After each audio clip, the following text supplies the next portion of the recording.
Chapter 1062 Goblin Plain, Mechanical Mech City.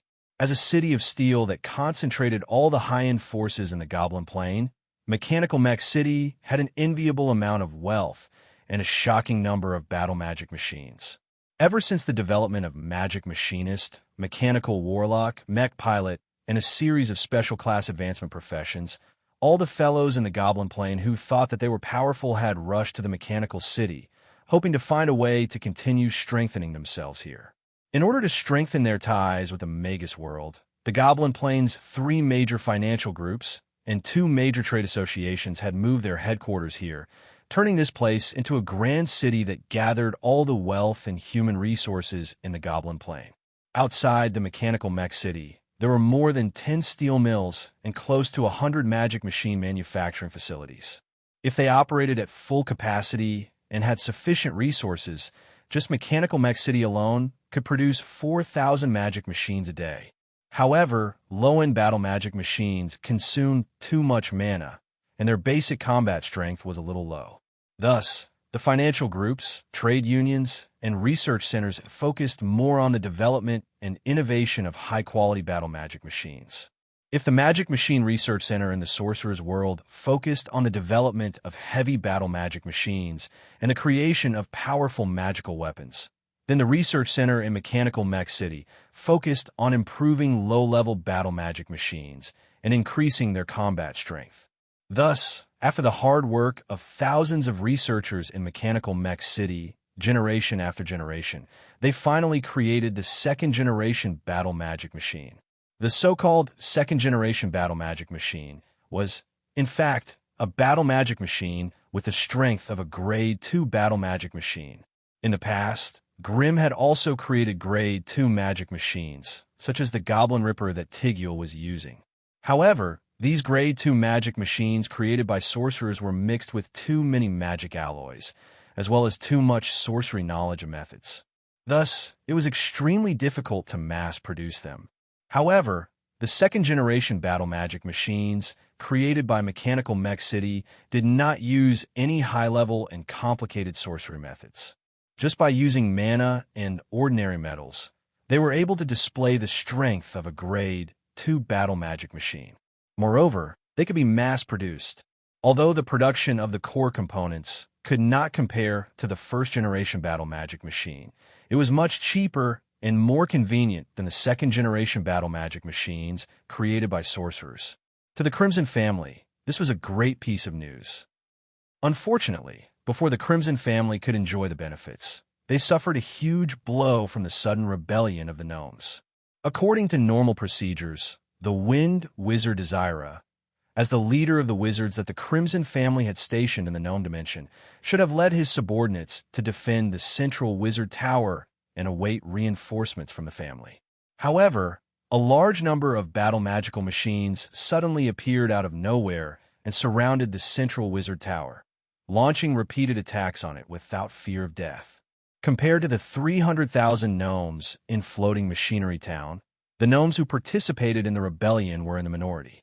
However, the gnomes who didn't know the truth chose to remain neutral and watch from the sidelines, as they had a strange mentality of not attacking one's own kin. The goblins who participated in the rebellion definitely had the support of several consortiums and merchant guilds. Not only did they have a large number of battle magic machines, but they also had reasonable tactical commands and superior magical weapons. Among the team of magical machines attacking the central wizard tower, there were around 300 second-generation magical machines. Due to their powerful attacks, the central wizard tower was only able to hold out for 2 hours before it was forcefully breached. The Wind Wizard Desira, who had fled in panic, was only a high-level level 1. Faced with the overwhelming number of battle magical machines, as well as the terrifying second-generation magical machines mixed in with them, he could only retreat as he fought all the way to the edge of the teleportation formation. It could be said that if Cabby and his group had arrived a quarter of an hour later and the teleportation formation had been destroyed by the gnomes, the machinery town that the Crimson family had painstakingly built would have changed owners. Faced with the swarm of battle magical machines, Desira, who only had level 1 abilities, naturally could not defend against them. However, the powerful level 3 elemental magical machines could easily defend against them.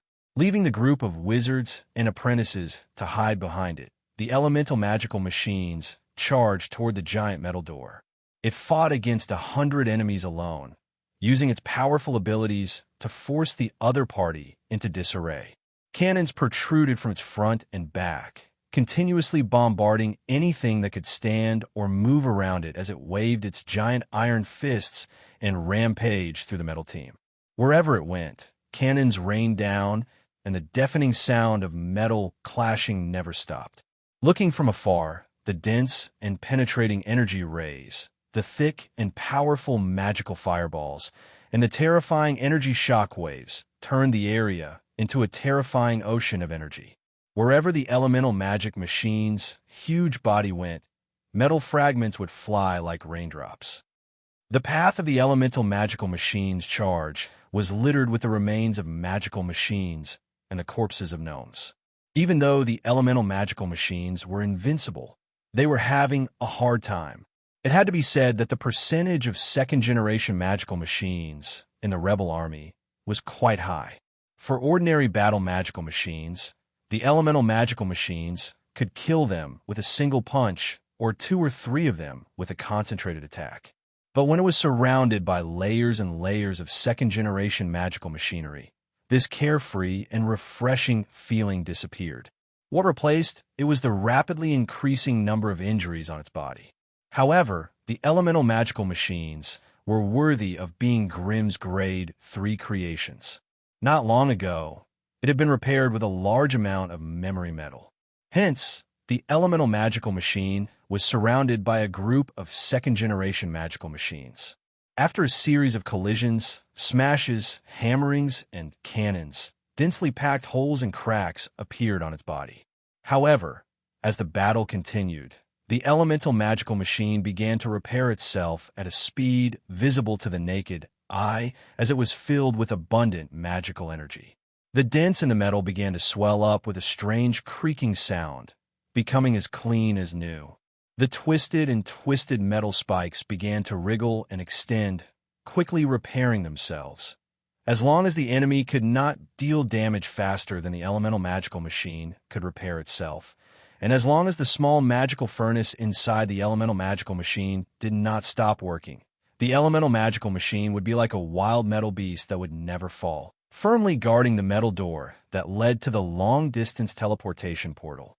The metal magical equipment that it had smashed into smithereens had already piled up into a small metal hill, while the elemental magical equipment stood on top of the hill, using its violent cannon fire and ferocious iron fist to knock down every battle magical equipment that came close to it.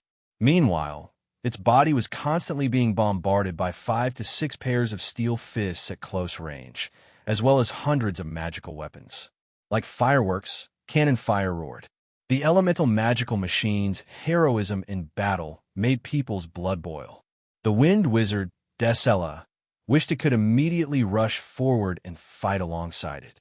However, when she saw the fireworks like energy explosions and the powerful magical machines flying around her, she could only shake her head and throw this unrealistic idea to the back of her mind. She then gritted her teeth and threw her wind-type spell, which had the widest attack range and the most powerful magical power, at the enemy. Although the elemental magic machine had blocked the enemy's main force, how could it guard such a wide metal door without leaving a single gap? Therefore, every now and then, there would always be some fish that slipped through the net and rushed toward the teleportation portal. At this time, it was time for the wind wizard, Desella, Cabby, and the others to fight a bloody battle. The wind wizard, Desella, had been stationed in the Goblin Plain all these years. He did not participate in the few family wars, so he did not have enough experience and training. However, as a wizard personally taught by Winley, he had received a lot of resources from his family, far more than the other wizards. When he began to cast elemental spells without restraint, before the battle magical machines that were charging at him could even get close, they were struck to the ground by the violent lightning bolts that descended from the sky. After all, The magical alloys that the rebel army could get their hands on were limited, so the battle magical machines that they used were generally not very resistant to magic. Therefore, under the relentless attacks of the few guarding wizards and a dozen apprentices, the battle magical machines that slipped through were basically wiped out. However, when those second-generation magical machines appeared among the battle magical machines, the inner line of defense that Decella and the others had set up was in a precarious situation. In the midst of the densely packed rebel army, the sharp-eyed cabbie also saw Princess Vanessa's figure.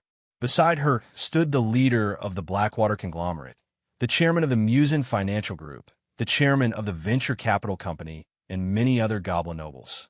They crowded around the goblin princess and pointed at the battlefield, seemingly arguing and debating about something. Olda, something's not right today. The goblin cabbie held a powerful magical ray gun in his hand. As he shot out rapid freezing rays to freeze the attacking magical machines, he sneaked up to the wind wizard, Decella, and said, "Based on my understanding of these fellows, even though they have amassed a group of troops in secret, they are not as elite and terrifying as this. I suspect there are outsiders who have interfered in their rebellion." "You mean?" Decella was stunned at first, then his eyes lit up. "That big head has extended its black hand here. Only it could create such a large number of second-generation magical machines and secretly transport them to the Goblin Plane. The other goblin leaders have always been under the surveillance of the family, so it would be difficult for them to do this." Chapter 1063. Wizard World, White Tower. A large group of Crimson Wizards had gathered to quell the rebellion around the Wizard's Pagoda. After all, this was the territory of the Crimson family. No matter how well the Magic Association hid and amassed their strength, they would not be able to fight against the elites of the family. After handing the task of hunting down the remnants of the Magic Association to the old fox, Winley used her personal connections to invite Mary and Amelia to accompany her to the war-torn gnome dimension. Since Mary, the Bloodlord, was here, the vampire troops under her command would naturally be there as well. As the blinding light of the teleportation spell formation rolled, this group of 30 people, the weakest of whom was at least level 1, was quickly teleported to the Gnome Dimension's Machine City. Before the light of the teleportation had completely dissipated, Mary had already recovered from the dizziness of the long-distance teleportation. Looking at the intense and bloody battle not far away, Mary's beautiful face revealed a sweet smile. Her figure flickered, and she appeared beside Decella and Cabby, who were surrounded by danger. The 3 magical machines that had been attacking the 2 of them in a frenzy a moment ago suddenly glowed red, and their bodies were instantly torn apart, turning into metal parts that littered the ground. Sella and Kirby looked at each other, and they could not help but feel a wave of shock. They could clearly see that in that moment, the wounds that appeared on the 3 magical machines were smooth and neat, as if they had been sliced by countless laser blades in an instant. Among the 3 magical machines, one of them was the so-called second-generation magical machine. A second ago, Decella and Cabby were being beaten into a sorry state, but in the next second, the other party had been torn apart and slaughtered. This huge difference in combat power made the 2 of them unable to believe their eyes. But this was just the opening of a grand feast of slaughter. As the blood-colored figures appeared one after another, the scene that truly made Decella and Cabby scream in shock appeared. The vampires turned into blood-colored silhouettes, quickly darting around the battlefield. Their targets were not the magical machines, but the gnome technicians or drivers who were controlling the magical machines. After all, the vampires were known for their healing abilities and fast attacks, but facing the metal magical machines head-on was clearly not their forte. Just because the vampires couldn't defeat the battle magic machines didn't mean that the others couldn't. A strange and violent dragon roar suddenly rang out, which when he took 2 steps forward. Her whole body suddenly twisted and transformed into a 17-meter long fire dragon in the midst of the rapidly dissipating ring of flames. It lowered its long and thick neck and glanced at the battlefield with its burning red eyes. Without saying a word, It opened its mouth and breathed out a thick and sticky flame dragon breath. The flame dragon breath was 20 to 30 meters long. The surging flames formed a huge fan as Fire Dragon swayed its head, immediately engulfing the dozen battle magic machines in front of Fire Dragon. The Flame Dragon's breath was actually a strange liquid secreted by the Fire Dragon's body that combined with the fire element to form a high-temperature pillar of fire. It possessed unparalleled stickiness and high-temperature characteristics. No matter how hard they struggled, they could not break free from the high-temperature flames. They struggled for a while in the fire and finally fell to the ground. Their originally shining metal bodies began to soften in the raging flames, and then turned into flowing molten iron on the ground. In addition to the powerful flame dragon breath, Winnie's fire dragon was not weak in close combat. The fire dragon let out a roar and slightly lowered its head. The dragon wings that were covered in fiery red scales flapped, and its thick and strong hind legs stomped on the ground. Using the tip of its head as a weapon, it fiercely rushed into the magical battle magic machine.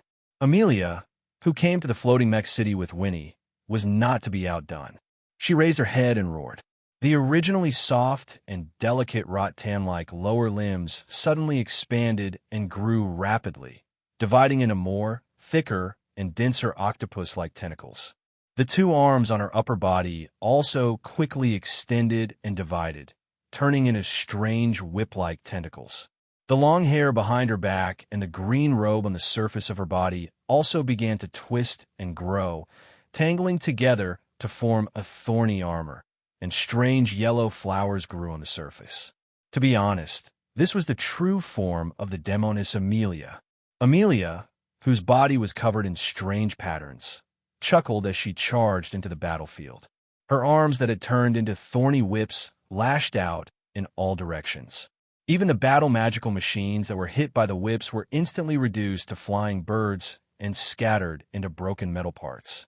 The strange octopus-like tentacles beneath her kept twisting and extending, pushing her body forward while stabbing into the gaps between the metal magical machinery shells.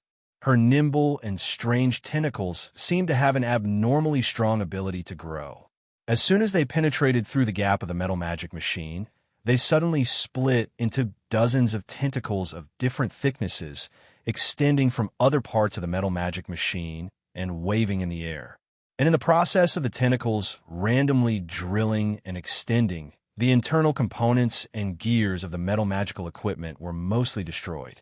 These metal magical equipment would struggle and twist madly for a while before suddenly becoming paralyzed with a click like puppets whose batteries had been removed.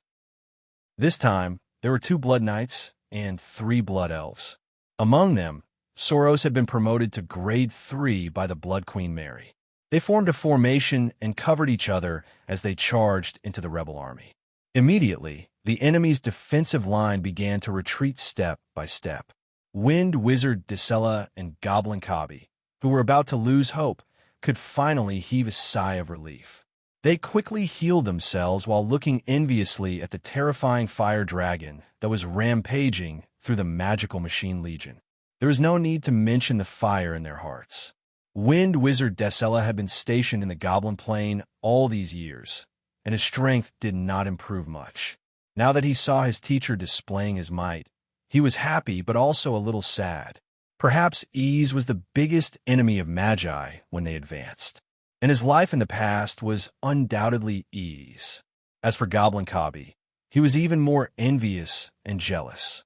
He had once bought that bottle of giant snake bloodline regeneration potion and used it on himself. Unfortunately, his talent and potential did not seem to be compatible with this bloodline. After the bloodline modification was completed, other than extending his lifespan, there were not many other benefits. Not to mention a powerful bloodline talent.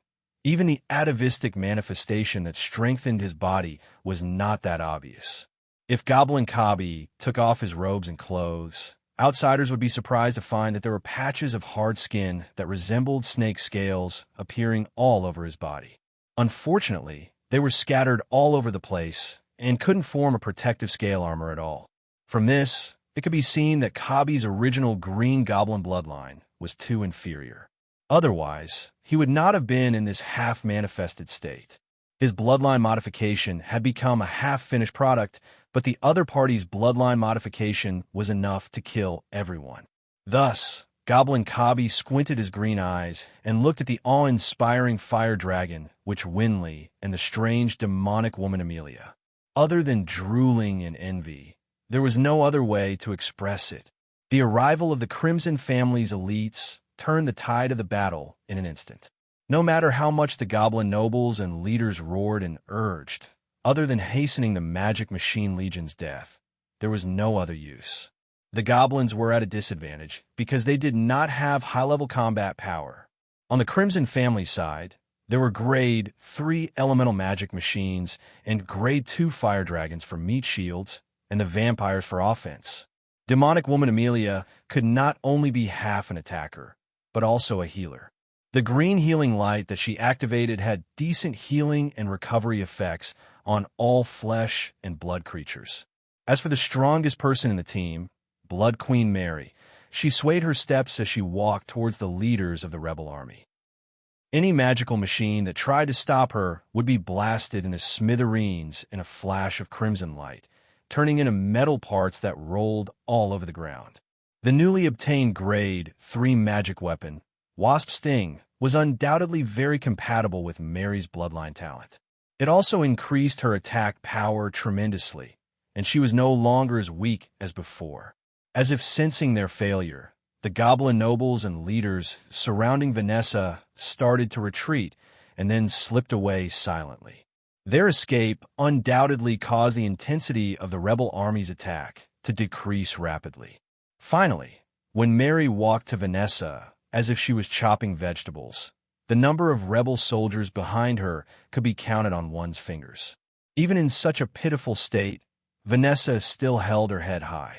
Her exquisite metallic face was filled with unconcealable determination and stubbornness.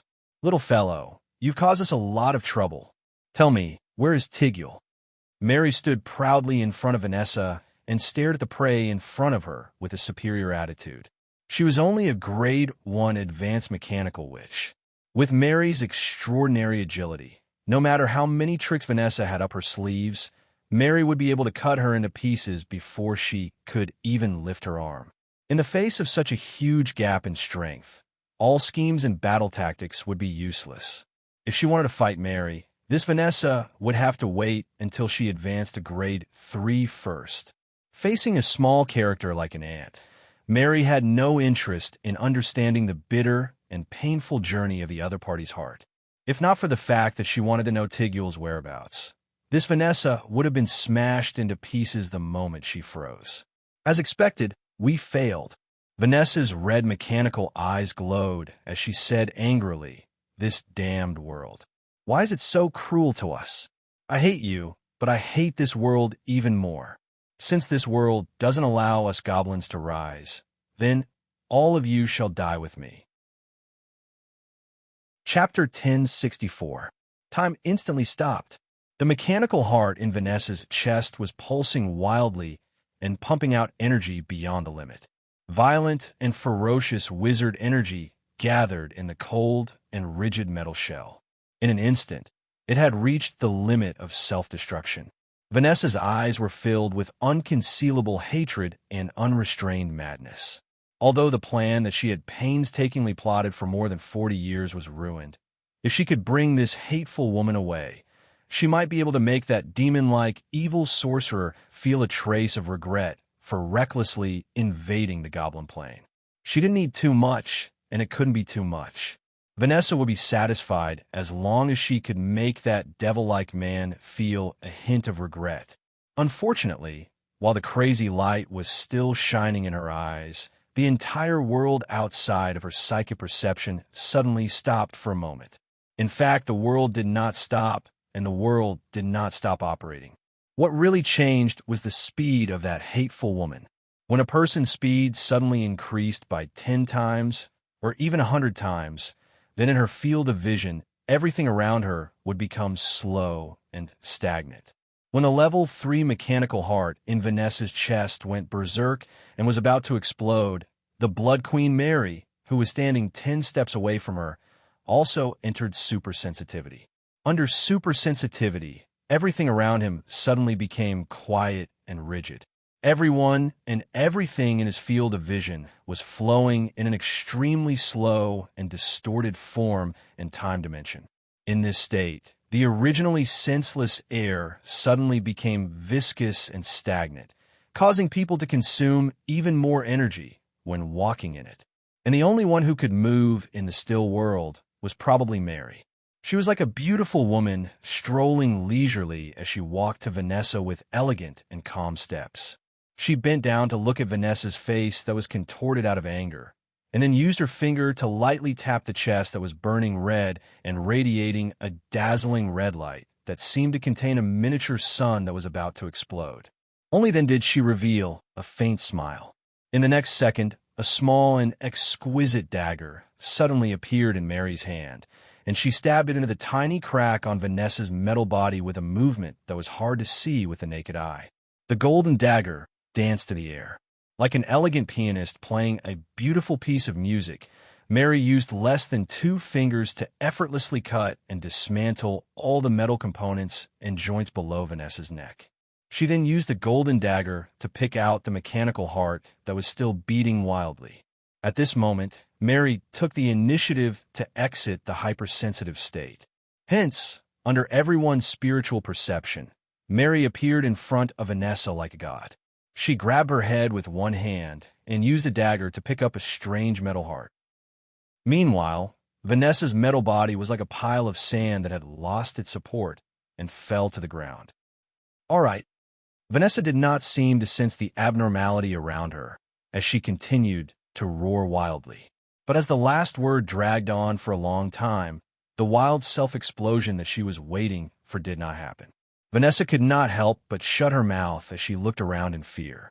It was only then that she realized to her horror that her body had already been scattered on the ground into indiscernible metal components. And now, all that was left of her was her lonely head, which was held in the air by the other party. No. Other than her head, she was left with a heart, a mechanical heart that had level 3 energy. The other party was also holding it in her hand and playing with it. As for self-destruction, without the support of the body and the control of the consciousness, Vanessa would not be able to remotely control this mechanical heart that she had just obtained less than a year ago with her degree of integration with it. Thus, the energy within the mechanical heart, which had almost reached the threshold of self-destruction, quickly leaked out under Mary's playful patting and rubbing of her feet. Like a tire that had its valve pulled out, the mechanical heart visibly shriveled and withered. Little fellow, how far along are you on the path of a sorcerer? With your abilities, do you think you can play tricks in front of a high-level sorcerer? Remember, between sorcerers, abilities are everything. If I don't want you to die, then don't ever think of dying. After holding Vanessa's head in front of her eyes and mocking it, Mary threw it far away to the wind wizard, Sela. I'll leave this little lass to you. Remember to interrogate her to find out everything she knows. The wind wizard, Sela, took over Vanessa's remaining mechanical head and revealed a sinister and terrifying smile. She quickly said, "Don't worry, Lady Mary. I'll definitely squeeze out everything from her brain." The damage caused by the goblins' rebellion to the floating mech city was too great. It had also humiliated him as the sorcerer stationed here. Hence, now that the mastermind had fallen into his hands, how could he let her off easily? To be honest, this goblin rebellion was more like a farce. With the goblins' abilities, there was no way they could resist or break free from the Crimson family's enslavement. Hence, their plan to escape was destined to fail. It would only result in the wrath and suppression of the higher-ups of the family. It had to be said that part of the responsibility of the hidden mastermind was the reason why the current situation had become so unbearable. As for who the hidden mastermind was, everyone present knew. It was just that they could not produce solid evidence of their involvement. After losing Vanessa and the goblin nobles, the magical battle group that was formed by the rebel army was instantly defeated by the Crimson family's Magi army. They were utterly defeated. At this point in time, the outcome of the battle was obvious. The neutral faction that had been holed up in the floating mech city could no longer hold themselves back. They came out to maintain order and attack the rebel army. In an instant, the floating mech city was filled with the flames of war. The battle magical machines belonging to both sides fought to the death in various areas. Taking advantage of this, Mary led the vampire army and recaptured the central wizard tower. A moment later, a giant projection of a woman appeared in the sky above the floating mech city. It was Mary, smiling sweetly. Citizens of the floating mech city, due to some reasons that everyone knows, the floating mech city is going to implement a temporary curfew and military control. From this moment onwards, anyone who remains on the streets will become our enemy and will be attacked by the wizard guards. Before we thoroughly investigate the rebels, all goblins must remain in their residences and chase away any suspicious outsiders. If you refuse to follow this order, you will be seen as an accomplice of the rebels and will be attacked by the wizard guards. With Mary's warning, the chaotic battle on the streets quickly died down. All of the goblins mounted their chocobos and rushed back to their residences. This way, the outsiders who had blended into the crowd would no doubt stand out. The 30 or so vampire wizards flapping their bat wings and hovering above the floating mech city knew that they were their targets. They all puckered their lips and dove down. A new battle soon broke out. Within the central wizard tower of the floating mech city, Mary was also silently waiting for news from the wind wizard Desira. Soon, Desira and the goblin cabbie walked in with a serious expression. "How is it? What did you find?" Mary asked. "Lady Mary, even though there is no direct evidence, but from a memory fragment extracted from Vanessa's soul, that fellow was indeed involved in the Goblin Rebellion. And the large number of second-generation magical machines that appeared among the rebels were the reinforcements sent by that fellow," Desira said through clenched teeth. "Furthermore, we have captured a few of the leaders of the Goblin Rebellion and discovered that they all showed signs of being invaded by mental energy," the goblin cabbie added. Mary's slender fingers tapped on the table as she narrowed her bloodshot eyes in deep thought. Finally, she spoke. "Objective? Who can tell me what its objective is? To overthrow the Crimson family's rule with these useless goblin rebels? I don't think that fellow is that retarded. Then why did it put in so much effort to mingle with the goblin rebels? Isn't it afraid of angering Grimm and getting him to settle the score?" "Sir," Dacella hesitated for a moment, but still decided to tell the truth. "I just checked our inventory. The Central Wizard Pagoda did not suffer a heavy loss, but the 60 tons of Quilla's alloy in our inventory have all disappeared." Mary's fingers suddenly froze in midair. As one of the higher-ups of the Crimson family, she knew very well that the Quilla's alloy was the core resource for the family to build the magical furnace. Every magical furnace represented a giant floating airship or a group of high-level magical machines. They were undoubtedly of great significance to the Crimson family. "Good, very good. Looks like that fellow is determined to test the bottom line of the family. Good, that's great. I want to see how far it can push things." Under the full suppression of the vampire wizards, the rebels in the mechanical castle were quickly wiped out. Wind Wizard Desira also took the opportunity to clean up a group of stubborn and conservative members of the goblin camp, once again firmly controlling the powerful magical machines in the mechanical castle. Mary left Soros and the vampire army in the mechanical castle, temporarily holding the fort for Desira. As for herself, she turned around and returned to the wizard world, quickly finding Grimm in the blazing flame monarch. Outsiders naturally did not know how the two of them communicated. But when the furious Mary reported the news to Grimm, it was as if a stone had sunk into the ocean, and there was no more news. After leaving the blazing flame monarch, Mary returned to the new headquarters of the Crimson family, never mentioning the matter again. Grimm remained hidden in the blazing flame monarch, not taking a single step out. The entire family did not take any further action after cleaning up the rebellion, as if they had no intention of pursuing the mastermind behind the scenes. Chapter 1065. With the construction of the Wizard's Pagoda at the Crimson family's headquarters, The blazing flame monarch became Grimm's personal wizard's pagoda. Apart from Grimm, there was not a single living person in the wizard's pagoda. Grimm had lived in seclusion for a long 21 years. During this time, Grimm spent a year to complete the Star Beast bloodline swap, then another half a year to regulate his breathing and recover his body. After completely fusing with the Star Beast bloodline, he carefully removed the heart of the flame demon in his chest and cleaned the flame demon shape-shifting magical runes. Then, he used the power of flames to construct a heart of flame in his heart. For 7 whole years, Grimm had been soaking himself in the energy pool, crazily devouring the raging flame energy and nourishing the flame heart in his chest. It took Grimm 7 years to nurture this blazing heart. With his heart of flame that was completely compatible with his talent as a wizard, Grimm would not have to worry about not having enough wizard energy even after advancing to level 4. Even if he was in a space with low or no magic, as long as the heart of flame was not damaged, Grimm would never have to worry about running out of energy. After settling the heart of flame, Grimm put down all his worries and began to focus on breaking through to level 4. In order to avoid interference from the outside world, Grimm had the protection of the Crimson family and the magical puppet dragon on the outside, as well as the protection of many magical machines and magical puppets on the inside.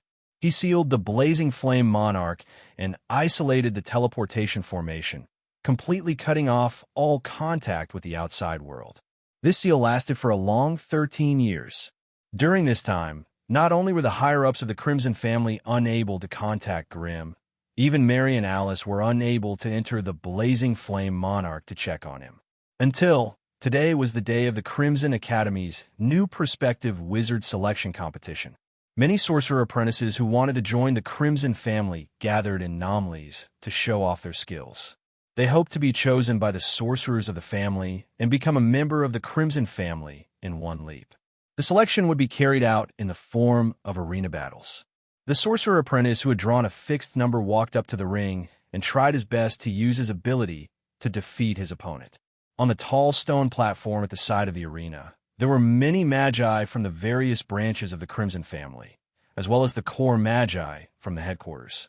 Acolytes who could win 5 rounds in a row would automatically become an official member of the Crimson family and be assigned to various core magi. As for those acolytes who failed, if they were chosen by a Scarlet Magus, they could also become foreign disciples. Hence, regardless of victory or defeat, the acolytes who stepped onto the arena would do their best to show off their talent in magic. However, just as the selection was in full swing, one of the spectating acolytes turned around and pointed at the horizon and cried out in surprise. What happened there? Everyone turned their heads and were shocked to discover that the sky in the distance had turned fiery red. It was as if the entire sky had suddenly been set ablaze. Flames and clouds could be seen everywhere. The magi of the Crimson family immediately rose into the sky and began to use various sorcery techniques to detect the situation in the distance. Unfortunately, no matter if it was the magic wand of prophecy or the wizard spirits, they were unable to obtain any more detailed information. Was there a large-scale energy leak at some wizard's pagoda, or was something terrifying happening somewhere? Just as the crowd was discussing this, a core magus from the main branch of the family suddenly cried out in surprise. It's the blazing flame monarch. That direction is where the blazing flame monarch is. With his reminder, the rest of the sorcerers immediately understood what was going on. That's right, 300 miles away in that direction was indeed the origin of the family, the location of the blazing flame monarch. But all these years, with the blazing flame monarch being sealed off and the warnings of the higher-ups of the family, no magi from the family dared to approach that place. Even during normal interactions and conversations, the blazing flame monarch was a taboo topic. No magus dared to openly discuss it. Hence, as time passed, everyone gradually forgot and overlooked the existence of the blazing flame monarch. But today, with the appearance of the fiery clouds in the sky, the crowd could not help but feel restless. Could it be that the long-dormant Lord Patriarch had made a new move? Just as the Magi were discussing fervently, two streaks of light, one red and one green, suddenly streaked across the sky. In front of them, a slender figure could be vaguely seen. "It's Lady Winley and Lord Gargamel," a magus shouted. The rest of the Magi nodded. The red streak of light released a dense aura of fire elemental energy and a bone-chilling draconic aura. It was Lady Winley's unique aura. The green streak of light was filled with the scent of a curse. Without question, it had to be Lord Gargamel. As for the faint figure from before, the Magi looked at each other, their faces revealing a strange smile that said, Within the Crimson family, everyone knew that the shockingly beautiful yet ruthless Lady Mary was the partner of the legendary leader, Lord Grim. Now, the blazing flame monarch that had not been heard of for so many years had suddenly made a move. It would be strange if Lady Mary did not rush over. Could it be that the leader had come out of seclusion? It had to be known that the leader had gone into seclusion to become a rank 4 magus. If he had really come out, could it be? For a moment, all the sorcerers looked at each other, and their hearts were burning with passion. All these years, the Crimson family had tightly guarded the Alobis region and had not expanded outwards in the slightest. Why? It was all because they were waiting for news from the leader. There was not a single proper rank 4 magus in the family.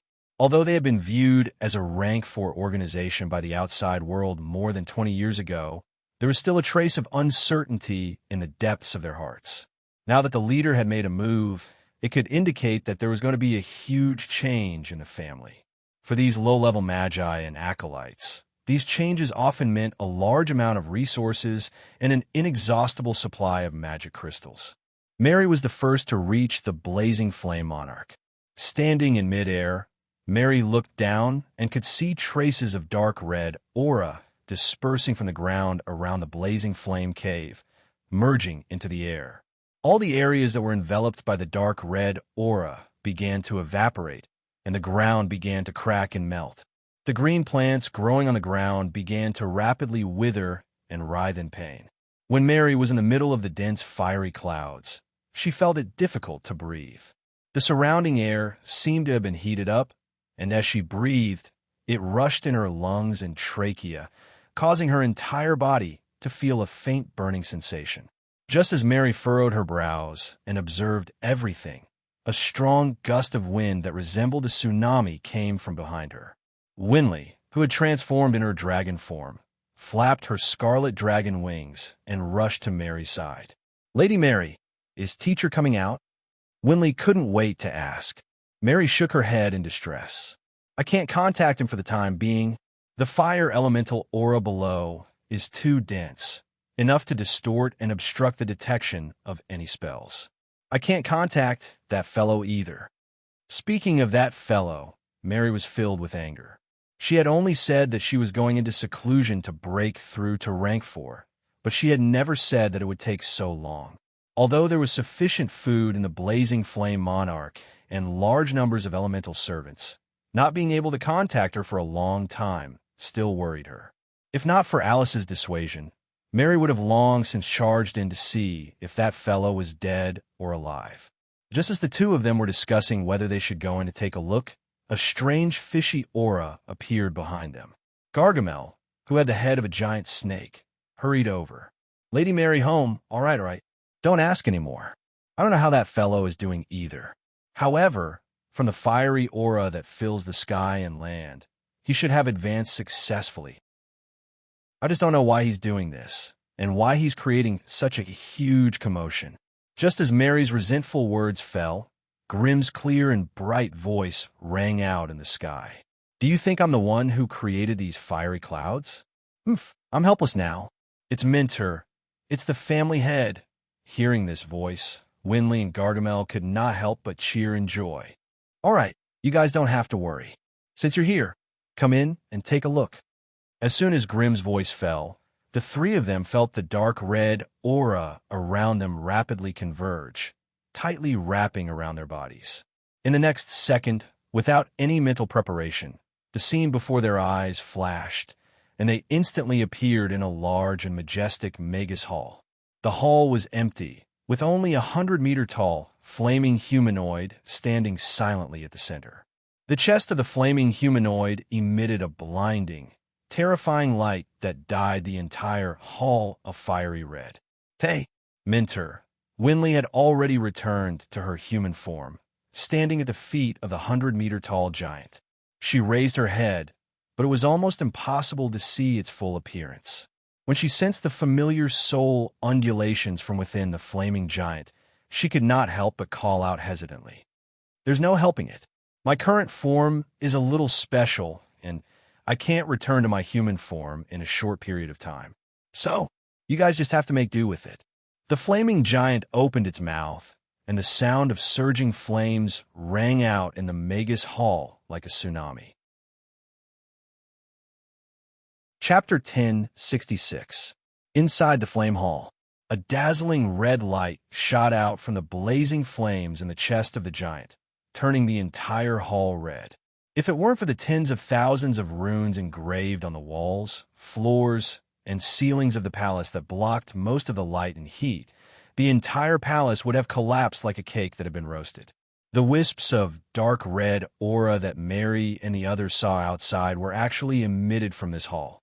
The sudden increase in power made it difficult for Grimm to restrain himself. Breathing in the scorching air, Gargamel was like a stranded fish. Only after tearing a few fire-resistant scrolls did he feel a little better. Meryl, on the other hand, was more used to the environment here than he was. She breathed in and out the extremely dense fire element here in large mouthfuls, and an eye-catching crimson halo overflowed around the fire dragon witch's body. Her spirit, energy, and spirit were much livelier than before. As for Mary, although she did not like the hot and dry environment, with her grade 3 magic resistance, she was still able to resist the dense fire elemental energy. Master, are you already a grade 4 magus?" Even though Gargamel's body was in 100 different states of discomfort, he still hissed and asked the most important question. Mary and Weinel's ears could not help but perk up. Grimm's flame giant form said hesitantly, "According to the Magi's definition of a grade 4 magus, I should be a grade 4 magus now." This simple sentence was like a sudden clap of thunder, causing Gargamel and Meryl's consciousness to scatter. They were so dizzy that they did not know how to react. Grade 4? The Crimson family finally had their own grade 4 magus. Such a joyous event made the two of them ecstatic, so they did not notice the hesitation in Grimm's voice. The Gargamel's emotions were too agitated, causing the poison halo on the surface of its body to become unstable. Some of the dark red aura took the opportunity to invade the halo. As soon as it came into contact with the Gargamel's body, the snake scales on the surface of the Gargamel's body began to burn. Good. Aya. Nice burn. Congratulations. Aya. Although Gargamel was a grade 2 basic monster, he could not help but grimace from the heat of Grimm's burning domain. He could not even form a complete congratulatory sentence. Gargamel, your innate attribute isn't suitable for this place. I'll send you out first. The two of you will be in charge of the family's follow-up affairs. Try your best to fight for more resources and land for the family members. I think, at this time, no one will jump out to stop you." After listening to Grimm's instructions, Gargamel and Meryl's eyes immediately lit up. This also meant that the Lord Patriarch had authorized them to wage war against the outside world. There were hundreds and thousands of magus families in the central continent. As long as they avoided the troublesome targets, and as long as the old grade 4 fellows didn't interfere, it would be easy to pick a few magus families that had no backing or background. With the enormous power that the Crimson family had hidden for so many years, there was almost no magus organization in the scattered tower forest that could go against them. It was only because Grimm was in the critical period of his advancement that the family had no choice but to restrict their members from stirring up trouble. But now that Grimm had advanced to grade 4, the shackles around the Crimson family's neck had suddenly disappeared. It was time for them to show their strength and obtain some legitimate benefits for the family. Grimm waved his hand, and with a flash of red light, Gargamel and Meryl were expelled from the flame hall by the swarm of fire elementals. When only the two of them were left in the hall, Mary flapped her wings and circled around the flame giant a few times. Facing the flame giant that was over 100 meters tall, Mary was like a sesame seed beside a watermelon. She was so small that it was disproportionately small. Mary was also a mischievous person. When she flew near Grimm's waist, she bit her red lips and hesitated for a moment. She curiously moved closer, as if she wanted to see through the dazzling red light to see what was inside. "Girl, what are you doing?"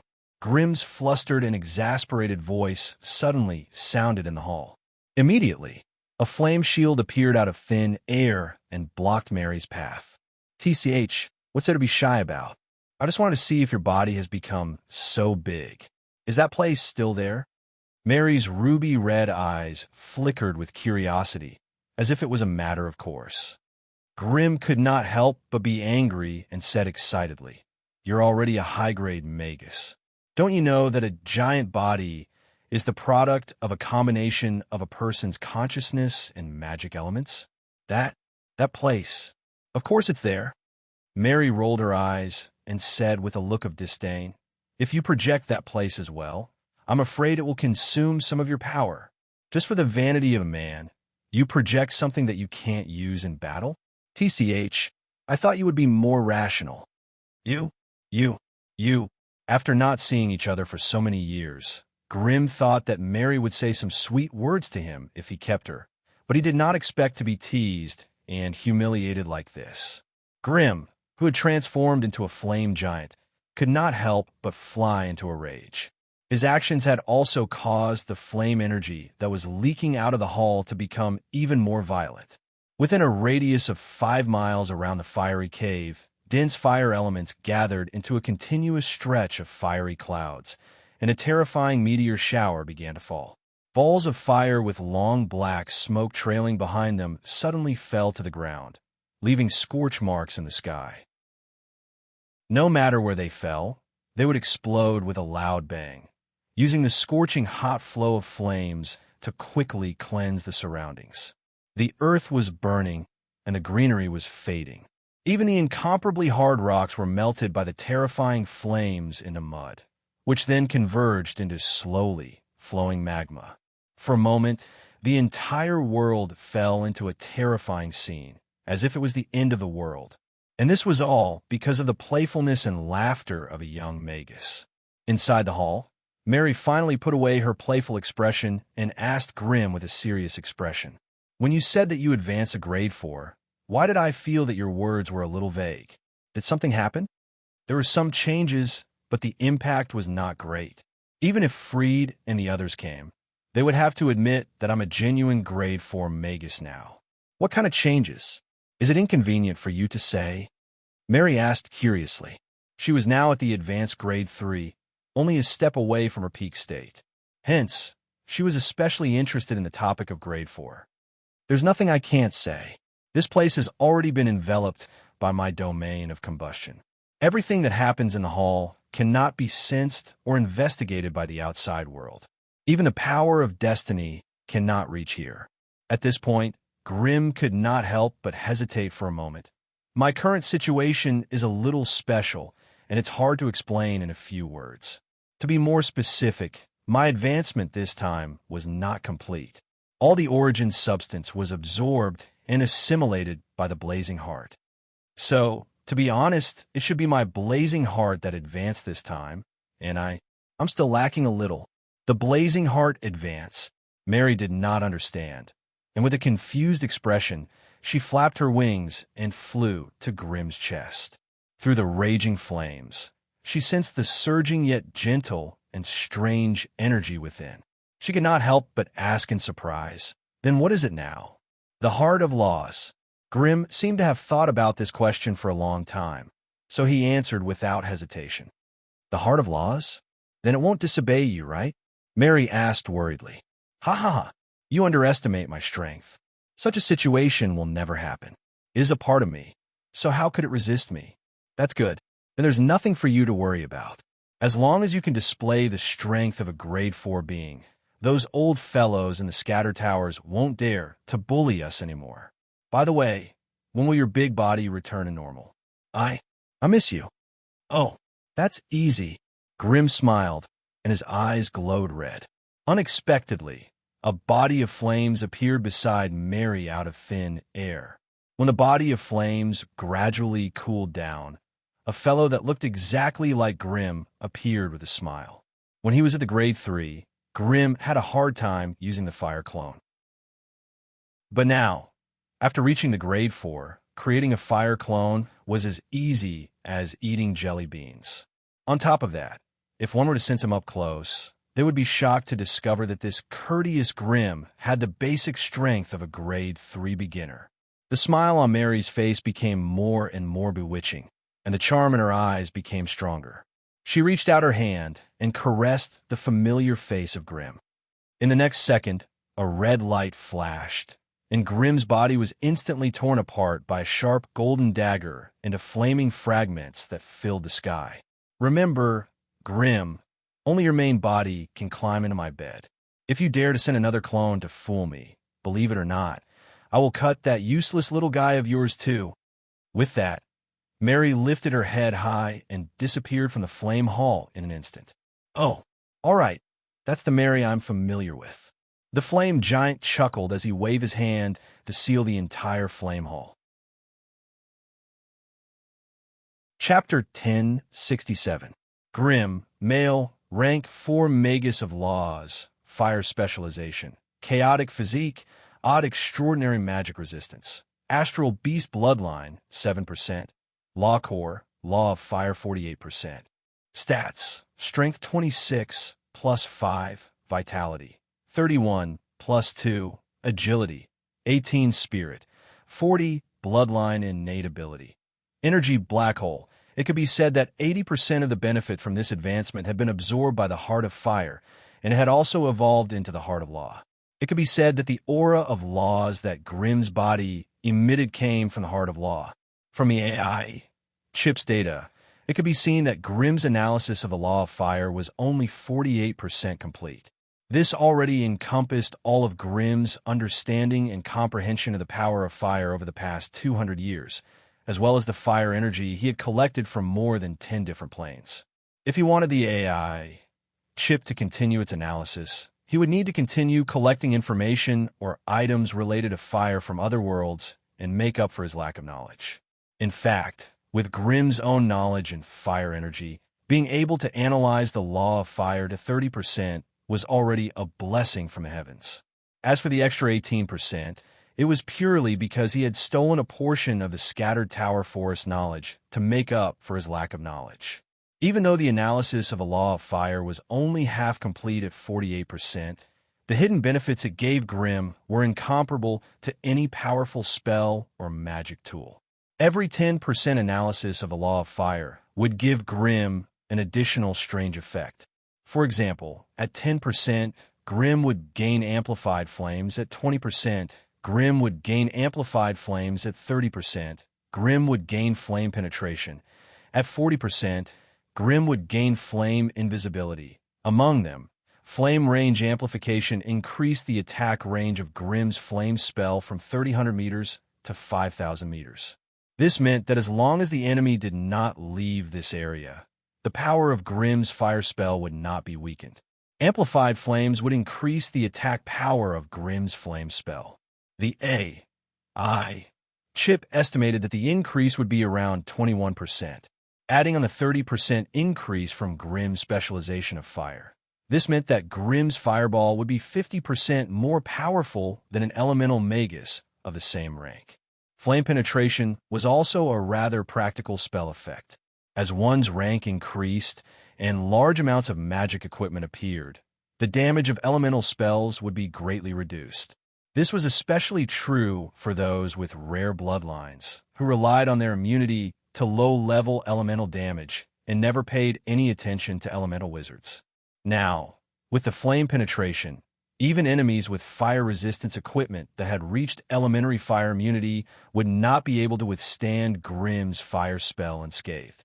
It could be said that at a high-ranked magus, damage reduction, and penetration of elemental attacks would be at odds with each other.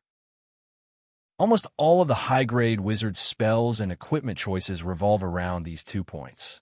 Without flame piercing, Grimm would be in an awkward situation when facing a Tier 4 sorcerer. During the battle with the physique refinery wizard Declan, Grimm had cleverly made use of Sodden's Divine Ring's ability to ignore defense and magic resistance. Now, even without Sodden's Divine Ring, Grimm could rely on his own strength to leave a deep and unforgettable memory in the hearts of his enemies. Now, even without the Saint, Grimm could still use his own strength to leave a deep and unforgettable memory in his enemies. Any fire spell that Grimm cast with his own power would have a magical invisibility effect. Before the spell's power exploded, it could not be detected by sight or passive mental perception. This meant that if the opponent did not have elemental vision or other active sensing abilities, they would not be able to see Grimm's flame spell. If one were to think about it, this effect would be too shocking. Don't forget, Body of Fire was also a type of flame spell. If Grimm turned himself into a body of fire on the battlefield, most low-ranked magi would not be able to find him by relying on their passive spiritual perception. Not being able to see the trajectory of Grimm's flame spell would make it more difficult for magi of the same rank to dodge and counterattack. Not to mention, the law of fire that was analyzed was already a part of Grimm's power. Therefore, even if Grimm were to throw a small fireball, he would be able to add the 4 fire effects as he pleased. Moreover, it did not increase the chanting time, nor did it consume any spiritual force. This meant that the power of Grimm's flame spell had increased by countless times. Now, Grimm understood why high-ranked magi were so fond of the power of laws. With the power of laws, it was as if they had suddenly gained a cheat, allowing the power of elemental spells to increase explosively. Who would be willing to reject this kind of power that came out of nowhere? Apart from the few additional effects that the Heart of Laws gave Grimm, there was another hidden benefit, which was the expansion and strengthening of his spiritual force. After breaking through 39 points of spiritual force, Grimm's spiritual force had reached 40 points. This 40 points was equivalent to the total of the previous 39 points. From 40 points onwards, every increase in spiritual force was equivalent to the total of the previous points. Hence, it was extremely difficult for high-ranked magi to take a step forward. It was extremely difficult to find a shortcut like before. After rank 4, the ranks were divided into 4 stages: elementary, 40 to 42, intermediate, 43 to 45, advanced, 46 to 48, and peak, 49. According to Grimm's understanding, every point of spiritual force after rank 4 required at least 100 years of arduous meditation and the tempering of life and death situations. Those old monsters who have been famous for hundreds of years would find it extremely difficult to pass the elementary stage without some special methods. Take the 14-grade 4 magi in the Scattered Towers, for example. 3 of them were at the elementary stage. Only 7 of them could reach the intermediate stage. As for the advanced ones, there were only President Fred, Vice President Merva, Witch Clara, and Elder Nicholas. As for the peak grade 4 magi, it had been 600 years since such a powerful magus had appeared in the Scattered Towers. Moreover, according to the data Grimm had stolen from the Tower Forest Association, Grimm's advancement this time was a little unusual. To put it bluntly, the core of laws that he had was something that high-ranked magi could only obtain when they advanced to become great magi. It was obviously different from his current rank. Such a huge and terrifying power naturally required a strong and peerless body to bear it. Hence, Grimm's body was simply inflated by the core of laws. All he could do now was to try his best to understand and analyze the law of fire he had grasped, then use the power of the law to forge and strengthen a body. This was the only way he could return to a normal human body. Otherwise, he could only maintain his fire giant form to temporarily contain the pure fire energy that he could not absorb or devour. The burning world that Mary and the rest had seen was actually a strange phenomenon caused by the excess energy that Grimm could not control. From this, it could be seen that any magus who advanced to the advanced magus would become abnormally powerful and dangerous. Around them, all sorts of strange things could happen. Their inadvertent leakage of magic energy would also cause irreversible damage to the world, turning it into a forbidden zone that normal people could not enter. From these obvious examples, one could understand why most of the planes of existence set the power limit at level 4. It was because the power of these rank 4 powerhouses had seriously affected the balance of laws within the plane. If a rank 4 magus unscrupulously killed or destroyed in a plane, the damage to the internal laws of the plane would be almost unbearable. If it was a rank 5 magus, it could even cause irreversible damage to the plane's laws. This was something that the plane's consciousness could not tolerate. Hence, in order to maintain its normal development, the plane's consciousness would do everything it could to force out the excessive energy from its body. The choices of these powerhouses also led to the emergence of different power systems. The great magi chose to leave the magus world and go to the outer realms to build a new world. The gods did not retreat. Instead, they chose to wander outside the plane's system, continuing to live as parasites on the plane's world in the form of divine kingdoms. The Lords of Calamity chose to fight against the plane's consciousness, causing the Calamity world to fall apart. If not for the fact that they often went out to hunt other planes, plundering their resources and living beings to maintain the existence of the Calamity world would have long since fallen apart. The Titans were a powerful race with the Sea of Stars as their home and the plane as their nest. The tiny plane's consciousness had no place in front of them, and it could not use the power of its system to expel them. Hence, to the Titans, the plane was just a vehicle, a toy. It did not have the power to resist them at all. The Titans carried the will of the multiverse, stepping into the endless sea of stars to eradicate all powerful beings that threatened the balance of the multiverse. The battle between them and the Lords of Calamity had become an eternal theme in the multiverse for hundreds of thousands of years. All the powerful forces born from the planes of existence were naturally at odds with the Calamity overlords. Thus, there are many strange factions. Some helped the Lords of Calamity commit evil deeds. Some helped the Titans beat up the Lords of Calamity, and many prefer to remain neutral, choosing which side to support according to the situation. Chapter 1068. Lance, the Everlasting Capital. A conversation was going on in the Grand Hall of the Steel Fortress. From what we've gathered so far, Grimm seems to have completed his ascension and is in the process of stabilizing his consciousness. Do you think we should seize the opportunity to do something? It was the cloned brain Jellu who spoke, and the octopus-like brain that was mounted in the chest of the huge machine was also showing a helpless expression, separated by a translucent crystal glass. The gigantic brain that floated in the turbid liquid was also squirming slowly, the brain circuits that crisscrossed its surface flashing with the flickering light of thought. Just as the gigantic brain was thinking silently, the steel hull made of pure magical alloy was filled with fluctuating waves of mental energy. And in this bizarre tide of thought, any external force or probing method would not be able to obtain any valuable information from the hull. This line of thought was specifically targeted at Alice.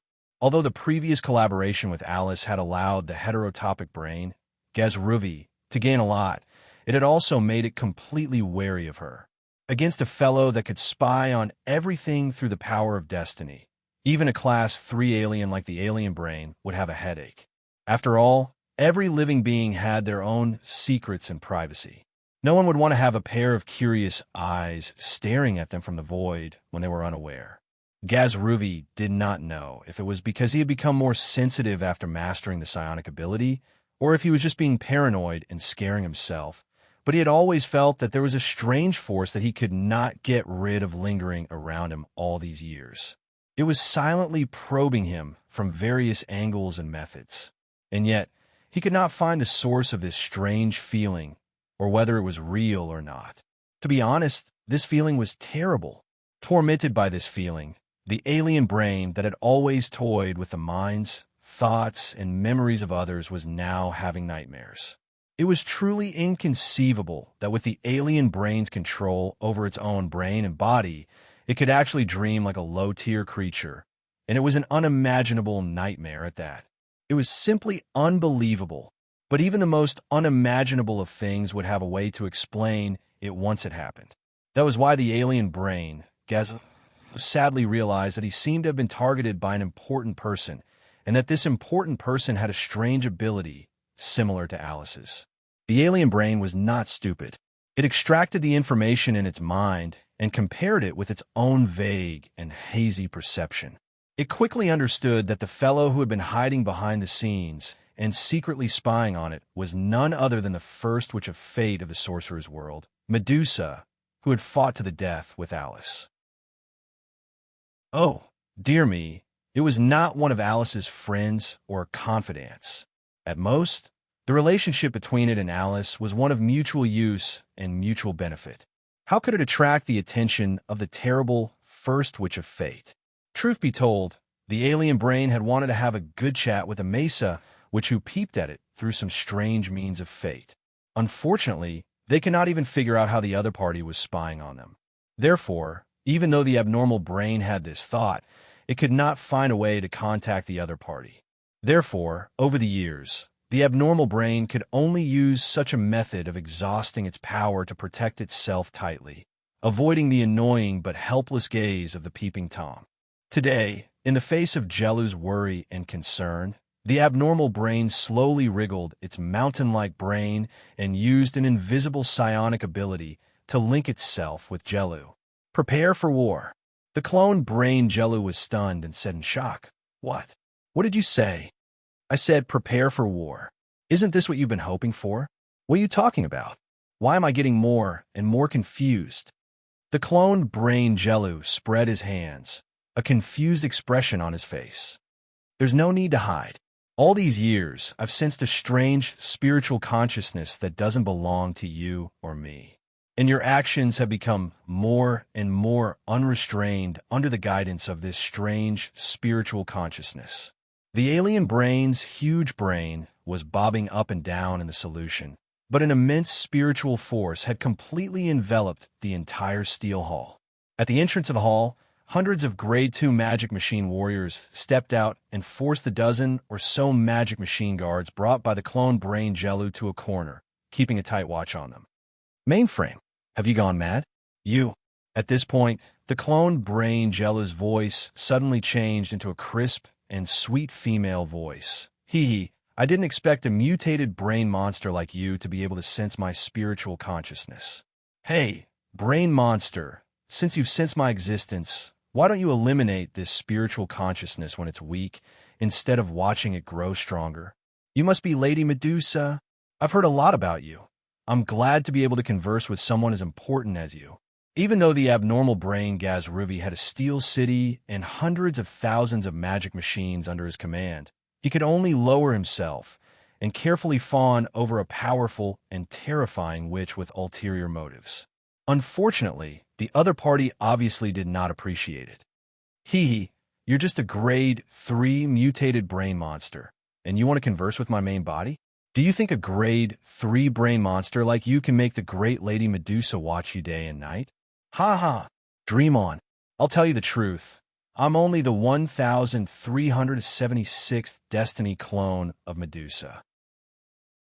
My mission is to guide you to fight against Grimm, but unfortunately, your performance is too weak." The abnormal brain Gazruvi's soul trembled silently. "Why? You don't have to tell me this?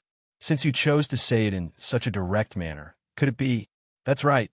The only reason why I'm telling you the truth is because I'm no longer needed here. In 67 seconds, Grimm will step into this hall, and I think you know what his arrival means. Will you submit or resist? I'm looking forward to your choice." Following the the consciousness that controlled the cloned brain Jellu suddenly dissipated without a sound. The cloned brain grew, on the other hand, seemed to have just broken free from a terrible dream. He shuddered and regained his original intelligence. Mainframe, what just happened? Why did I suddenly lose consciousness? The cloned brain Jellu shouted in fear. Shut up, you idiot. If you hadn't foolishly interfered with the affairs of the goblins, our relationship with the fire wizard would still have a chance. But now he's coming. What do we do? Damn it, 67 seconds. That's so short, what can we do? The exchange of consciousness was the fastest. In a split second, the abnormal brain Gaz Ruvi and the clone brain Jellu could exchange their thoughts hundreds and thousands of times. The clone brain Jellu finally understood the situation they were facing. Taking advantage of Grimm's seclusion and not having time to deal with the outside world, the subbrain Jellu silently instigated and manipulated the idiots of the Mystic Association. They wanted freedom and independence, while Jellu wanted the batch of Kellis alloy stored in the Wizard's Pagoda in the center of the city. With the Crimson family's vigilance against the abnormal brain and the Eternal Capital, not a single bit of the Kellis alloy would fall into their hands. Thus, the cloned brain Jellu only had to use a few tricks, gently nudging the goblins at crucial moments to easily achieve his wish. Perhaps in the last moment, the cloned brain Jellu would have thought of this feat as a perfect plan of his own. But now, he clearly knew that he, who thought he was controlling everything from behind the scenes, was actually a puppet controlled by someone else. Implanting thoughts, guiding thoughts, these were the mental methods he was familiar with. Once he realized that they were being used on him, the anger and frustration of the cloned brain Jellu could not be described with words. In the depths of his heart, the cloned brain Jellu had already warmly greeted all the female relatives and elders of the damned First Witch of Destiny, who was far away. But this did not make up for the impending danger. The fire wizard was coming. After advancing to level 4, the first thing he did was to come to the Lance Dimension's Eternal Capital. This showed that his anger and wariness towards the abnormal brain was at the top of his list. And of course, the clone brain Jellu had a huge part to play in this. Seal the teleportation formation. Hurry up and seal the teleportation formation. As long as we don't let the fire wizard teleport over, we'll have more time to think and react. The clone brain Jellu shrieked madly. It's too late. That damned woman has already calculated the timing. When she told us all this, the fire wizard had already appeared in the teleportation formation. With the abnormal brain Gaz lose control over the Eternal Capital, how could he let go of a crucial hub like the long-distance teleportation formation? However, the teleportation formations in the Eternal Capital were still open to the Crimson family before they fell out with each other. Thus, while the abnormal brain was conversing with the bitter Medusa, a familiar figure had already appeared in the long-distance teleportation formation at the top of the steel fortress 2 miles away. Just as the two heads were panicking, the figure was slowly strolling towards the steel hall along the intersecting steel path. Guard! Guard! We have to gather all the steel guards and block the fire wizard. The clone brain Jellu roared at the top of his lungs. I've already given you all the authority over the Eternal Capital. Go block the fire wizard.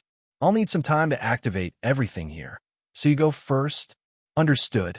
Leave it to me, Cortex Prime. Perhaps that damned Witch of Destiny's clone was still influencing Jellu's mind, causing him to hate Grimm from the bottom of his heart. Therefore, under the encouragement and instigation of the main brain, the subbrain Jellu did not hesitate to take over the authority of the everlasting capital. He used the spiritual link to quickly dispatch combat magical machines as he strode out of the steel hall. Chapter 1069. Grimm strolled leisurely on the metal bridges suspended high above the iron fortresses. The howling wind blew over the bridge, causing Grimm's robe to flutter violently, revealing the dark red fire dragon battle armor underneath. The bridge was 5 meters wide, sturdy and thick enough for a large number of metal magical machines to move quickly on it. Next to the bridge was a railing that was more than 1 meter tall. Standing on the edge and looking down, one could see countless strange iron buildings of different heights in the strong metal punk style, as well as aliens that were moving around like tiny ants. The Eternal Capital relied on its indestructible steel fortresses and terrifying magic cannons to repel the dragon lords that came to attack it. He used his valiant martial prowess to establish an indestructible steel city in Lance Plain, where there were many giant dragon lords. No matter what plane you were in, as long as you were able to display valiant strength, you would be able to attract countless admirers and followers. When the Eternal Capital proved its strength with its iron and blood style, the natives that had been oppressed by the dragon race naturally ran over to join it. This allowed the influence and prestige of the Eternal Capital to quickly spread across the entire Lance Plain. Therefore, as Grimm had seen, apart from the thousands of magical machines in the Eternal Capital, there were also hundreds of thousands of native tribes living there. They were like parasitic weeds, shrubs, or vines that lived on the outskirts of the Eternal Capital, relying on charity and leftovers to survive. If they wanted to have a good life and rise to power, they had to join the Eternal Capital and the native army under the sub-Brain Jellu's command. Using this method, the clone Brain Jellu had only used a small amount of resources to rope in a massive native army that possessed all sorts of bizarre combat abilities. And now, with the sub-Brain Jellu's command, the entire Eternal Capital was in an uproar. Batches of metal magical machines and native warriors surged out from the various buildings of the steel fortresses, madly charging towards the strange magus with black hair and black eyes who stood on the metal bridge. After passing the initial stage of becoming an elemental magus, his power had risen to the level of laws. The strange appearance that was formed by the overflow of elements or the projection of power was also slowly disappearing. At this moment, Grimm was the closest to the original form of his soul. The elemental precipitation on her dark red hair had already faded, revealing a bright and smooth black base. The fire element was no longer overflowing, and Grimm's pupils had returned to their original black color. However, there were still some scattered red dots around his pupils. If someone could magnify these red dots, they would be shocked to find that they were strange runes burning with tiny flames. Moreover, as Grimm's mental state and emotions changed, these tiny runes were also constantly changing. Grimm slowly walked on a long metal bridge, crossing from a towering metal fortress to a steel tower in the distance. Although there were as many iron fortresses as there were hairs on an ox, and the metal bridges were as dense as a spider web, it was impossible for Grimm to get lost after coming here once. Thus, his target was the core of the everlasting capital, the steel hall where the alien brain, Gazruvi, was hiding. To be honest, Grimm was only here to catch up with Gazruvi. Although Gazruvi had done too many things in the past that Grimm was not satisfied with, that was all in the past. Following Grimm's advancement, the way he looked at people and things was different from before. Gazruvi was an ambitious and crazy goblin. The fact that he could transform himself into his current appearance was proof of his talent and intelligence. As a grade 3 Cerebro that ruled over a sturdy city, even if Grimm was in its place, he would not be satisfied with the position of a wizard servant. Thus, Grimm could completely understand its restlessness and resistance. However, understanding did not mean accepting it. In the past, Grimm did not have absolute power to suppress or force the grade 3 brain monster to submit. Both sides only chose to feign civility because they thought that it would be beneficial for both sides if they worked together, and it would be detrimental to both sides if they were divided.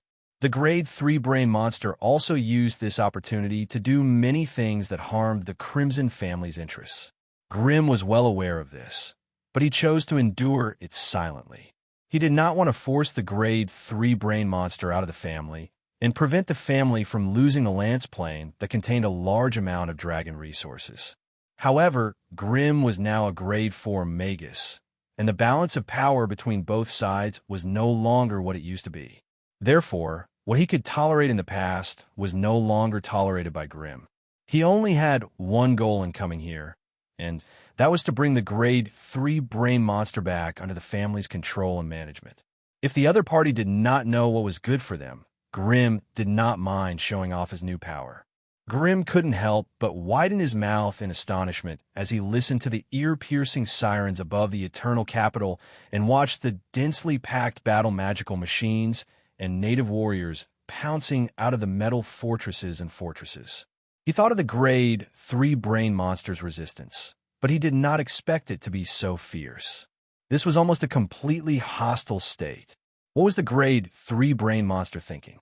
How could it be so sure that it could force him to retreat? It did not even give it the necessary time to calm down. Did it think that Grim would not dare to kill it? Grim's black pupils could not help but squint at this thought. He had a feeling that this matter was not as simple as it seemed. It was as if there was an invisible hand pushing and controlling something. Otherwise, with Gaz Ruvi's cowardly personality, he would not have acted so decisively. However, all his doubts could only be answered later. Now, Grim had to face the tens of thousands of enemies that were swarming up the metal bridge. If he wanted to see Gaz Ruvi, he would first have to get rid of these obstacles one by one. Caw, caw, caw. Following a series of strange, piercing screeches, the first to rush up was not the metal magic machines that covered the entire city, but a group of 170 harpies. There were both men and women, and they all had humanoid bodies but eagle wings and claws. Their torsos were bare, and only the ends of their limbs were covered with thick, grayish-brown feathers. Their upper arms were replaced by a pair of eagle wings, and their lower bodies had 2 claws that tightly grasped a 3-meter-long spear. The spear was made of wood, and the tip was sharpened into a spike. The harpies were holding onto these wooden spears, and they desperately flapped their wings while screaming as they charged towards Grim. Grim's black pupils swept across them, and his eyes were filled with unconcealable contempt. They were just a bunch of acolytes. In such a large group, there weren't even many wizards. How could such weaklings be worthy of charging toward a grade 4 wizard? Grim was too lazy to deal with these trash, so he silently activated his burning domain.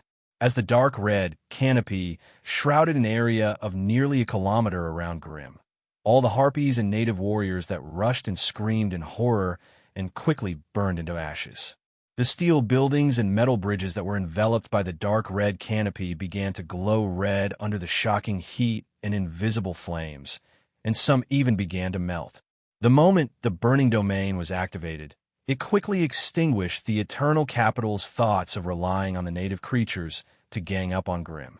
Without super high magic resistance at grade 2 or above, and without special fire protection, any creature that entered the burning domain would have to endure a terrifying flame damage of up to 210 degrees per second. Not to mention these naked natives. Even rank 2 magi with a full set of resistance buffs would not be able to withstand this kind of continuous wear and tear. Almost in an instant, the originally overbearing momentum of the attack was suppressed. The natives screamed madly as they rushed into the dark red canopy and were quickly burned into ashes. It did not matter if it was an ordinary person or a slightly famous native. As long as they entered the dark red canopy, they would not be able to avoid being burned into ashes after taking a few steps. After witnessing such a scene many times, the latecomers were frightened.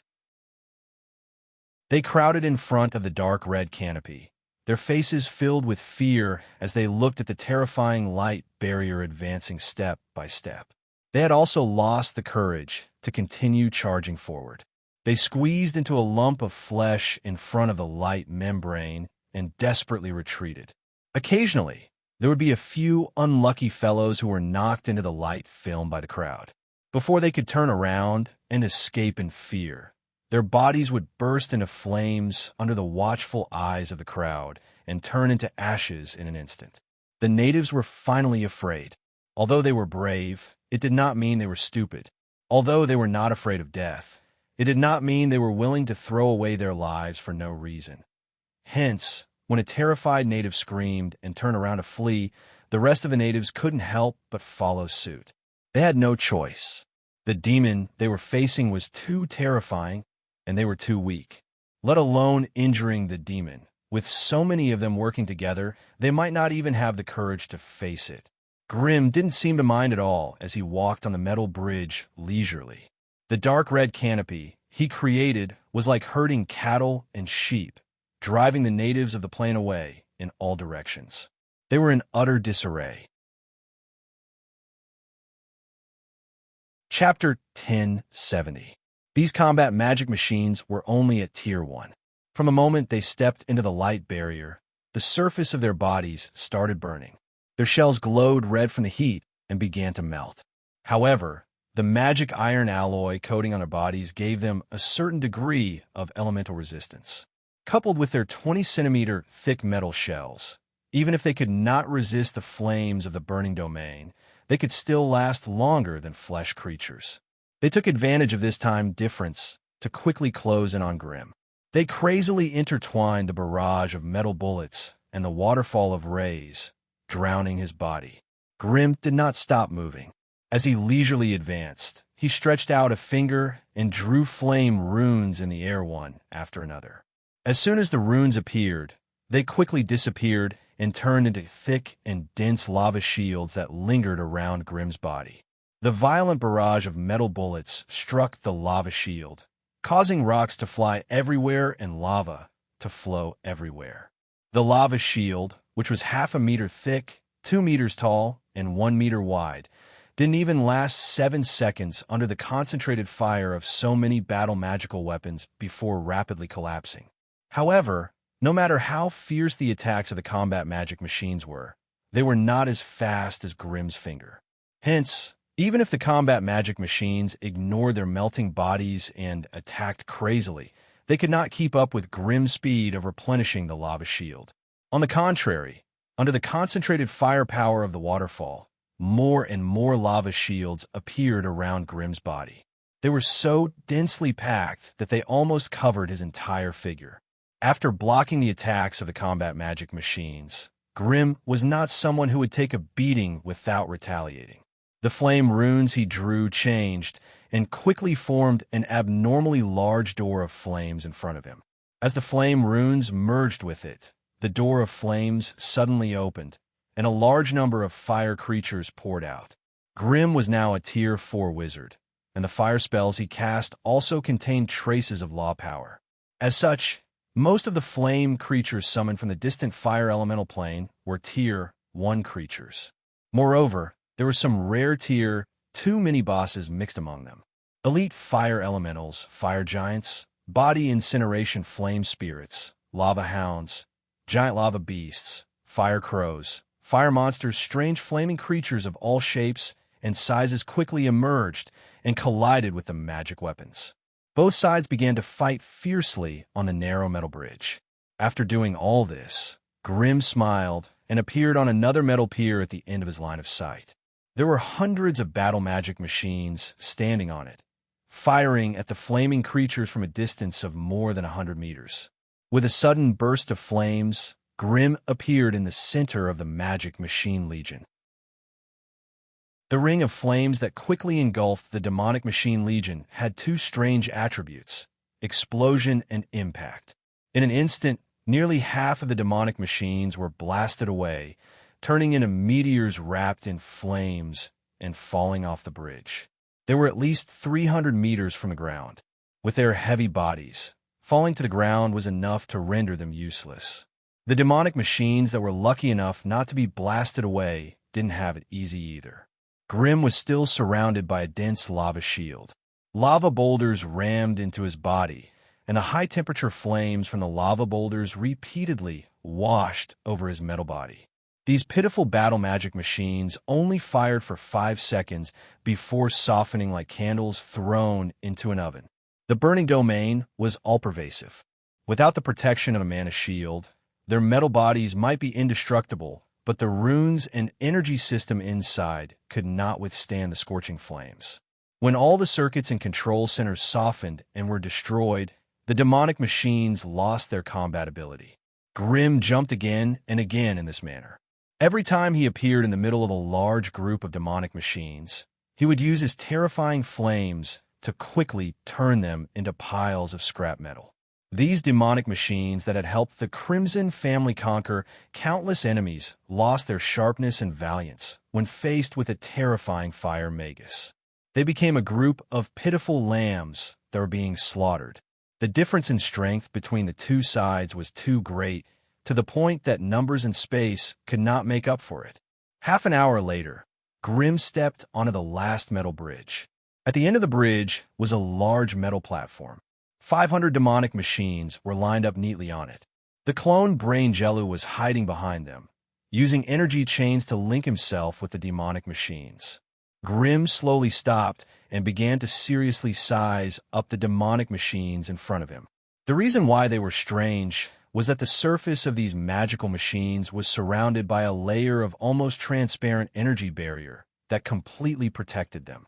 The barrier had a strange magic attribute that could actually block Grimm's mental scan and the AI chips probing.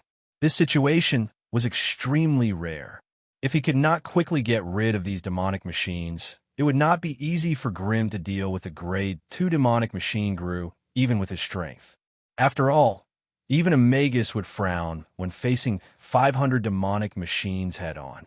Moreover, if the AI chips probing was not wrong, these 500 demonic machines were most likely second-generation demonic machines that had been strengthened multiple times. In other words, they were a bunch of grade 2 demonic machines. If Grimm were to hand this force over to him, the Crimson family would immediately have another powerful trump card. It was a pity that the clone Brain Jellu had chosen to fight him, so the chances of him keeping this trump card was close to zero. Hence, at this moment, when Grimm looked at the cloned Brain Jellu hiding behind the demonic machines, his eyes flashed with a cold, killing intent for the first time. In the previous battles, he had always treated it as a game and a test of his own strength. However, at this moment, he really wanted to kill someone. Behind the metal platform was the steel hall where the grade 3 demonic machine Gazruvi was hiding. At this moment, it was silent inside, as if it had not noticed what was happening outside. Energy flowed on the tightly shut metal door, and it was covered in a layer of strange light of the soul, preventing Grimm's spiritual perception from penetrating it. A coward would always be a coward. Gazruvi did not dare to personally fight, so he sent the demonic machines and the clone Brain Jellu. If the clone Brain Jellu could stop Grimm, it would naturally reap the benefits and become the biggest winner. It would then be free from the shackles of the Crimson family and obtain true freedom.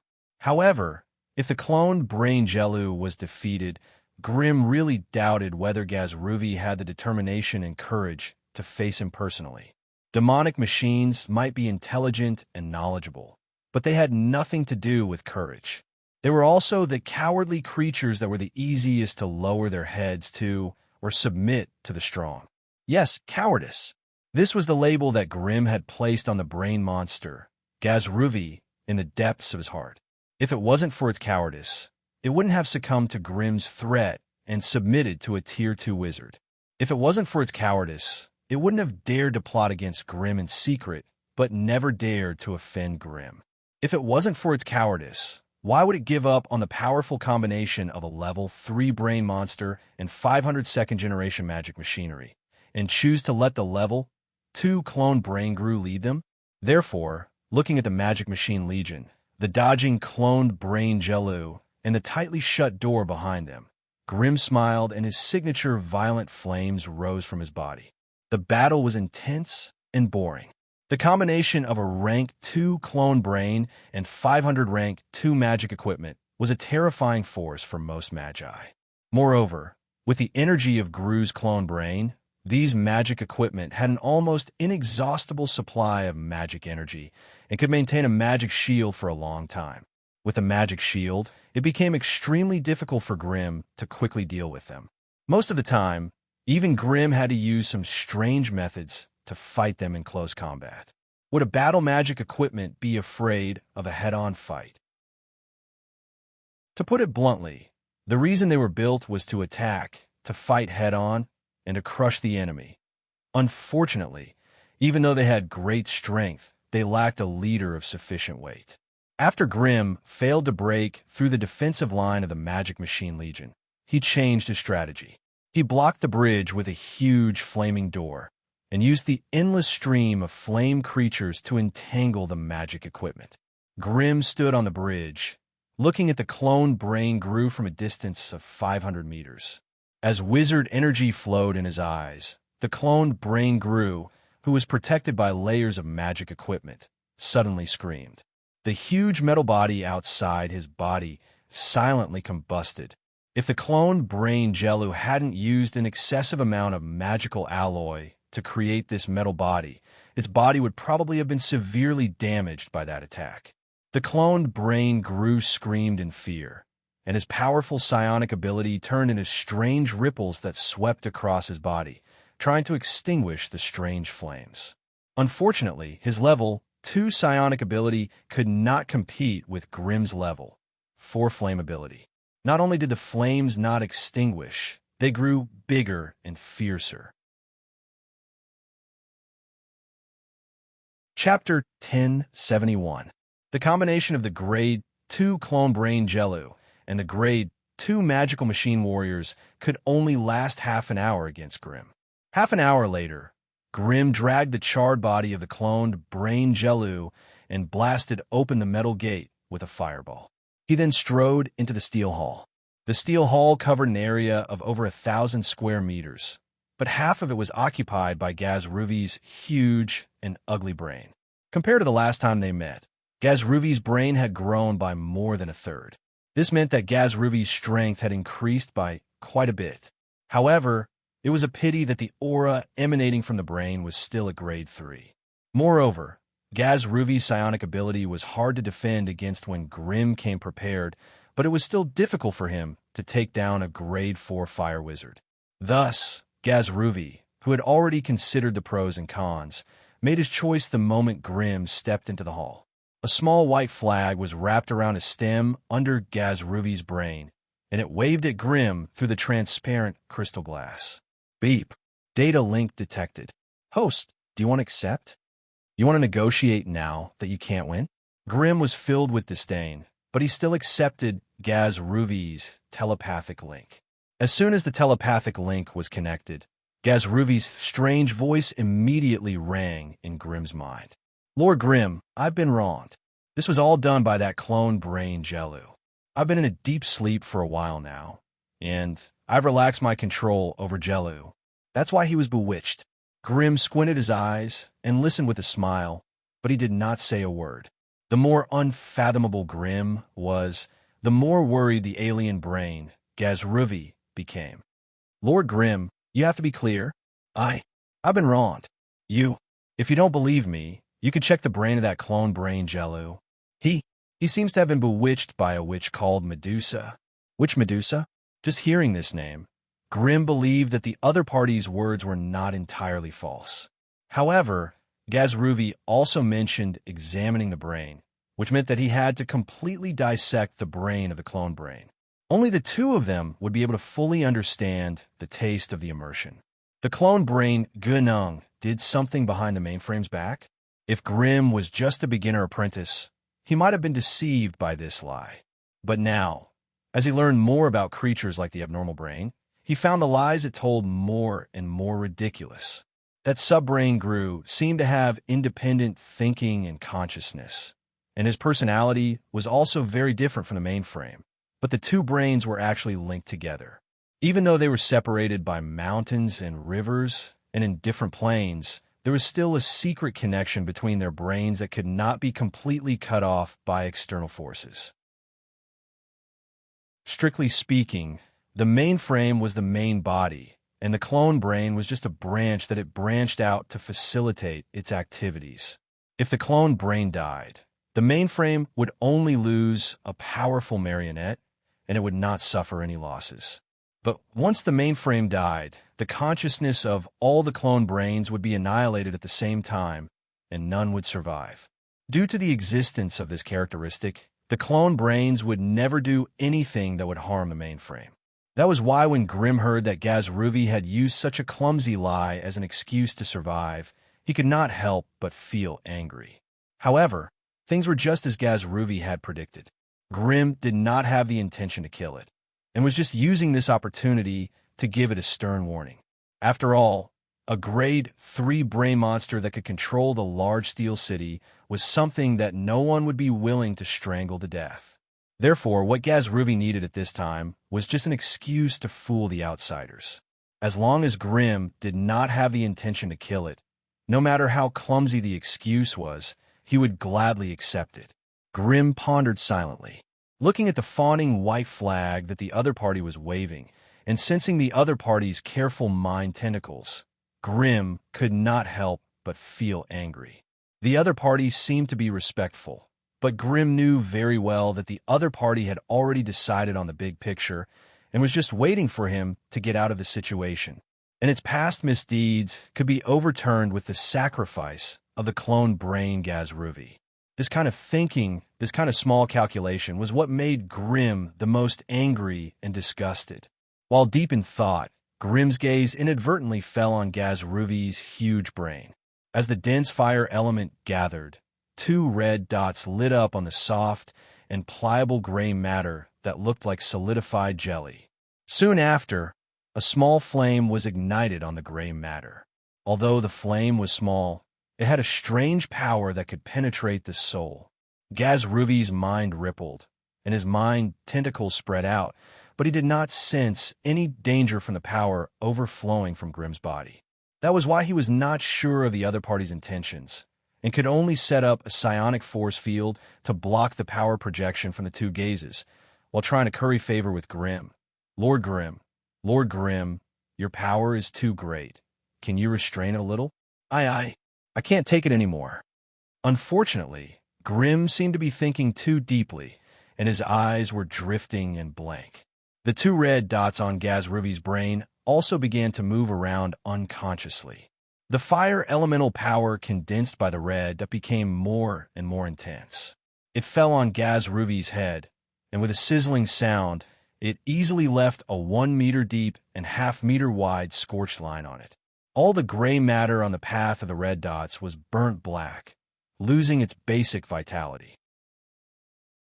Meanwhile, Gazalvina's huge brain was also screaming from the intense burning sensation that penetrated straight into his soul. He was in unspeakable pain. As for the psionic force field, for some reason, it could not block the strange fire elemental energy from the red dots. It seemed that Grim did not project the fire elemental energy along the line of sight, but used a power that Gazruvi could not understand to directly create a burning effect on the surface of Grim's brain. This seemed to be a strange power of law. Could it be that this Grim had comprehended and mastered some kind of law of fire as soon as he advanced to grade 4? This was too unbelievable. The red dots continued to move around on the brain. As it moved, it left crisscross lines on the brain, like the charred lines of a child casually scribbling on a painting. It also caused Gazruvi's brain to tremble in pain, and layers of ripples appeared on the surface of his wrinkled gray matter. Gazruvi's pleas for mercy became louder and louder. After a full quarter of an hour, Grim seemed to have broken free from his deep thoughts. His blank eyes suddenly focused and became spirited. "Oh my! Look, I was thinking about the Medusa witch just now, and I was distracted for a moment. I actually accidentally hurt your body. You won't blame me, right?" Grim's expression was rich and exaggerated. His words were sincere, but his eyes were filled with malice and sarcasm. Anyone could see that he was being deliberate and hypocritical. However, just like how Grim did not want to expose Gazruvi's lies, Gazruvi did not dare to offend Grim. Therefore, in the face of Grim's sincere apology, Gazruvi could only show his magnanimity again and again. "You're too kind. Lord Grim, this is not your fault. It's just that my body lacks training, that's why it can't withstand your slightly hot power." "Oh, I see. Looks like I was thinking too much." "But, Gazruvi, you can't just focus on expanding your brain and forget to strengthen your brain's elemental defense. That's not good. It's easy for you to accidentally injure yourself." As he listened to Grim's sarcasm, Gazruvi felt bitter, but he couldn't spit it out. His elemental defense was weak. His physique was weak. To put it bluntly, even a grade 2 little dragon might not be as strong as Gazruvi's elemental defense. His soul force field could form a special layer of distorted space around his brain.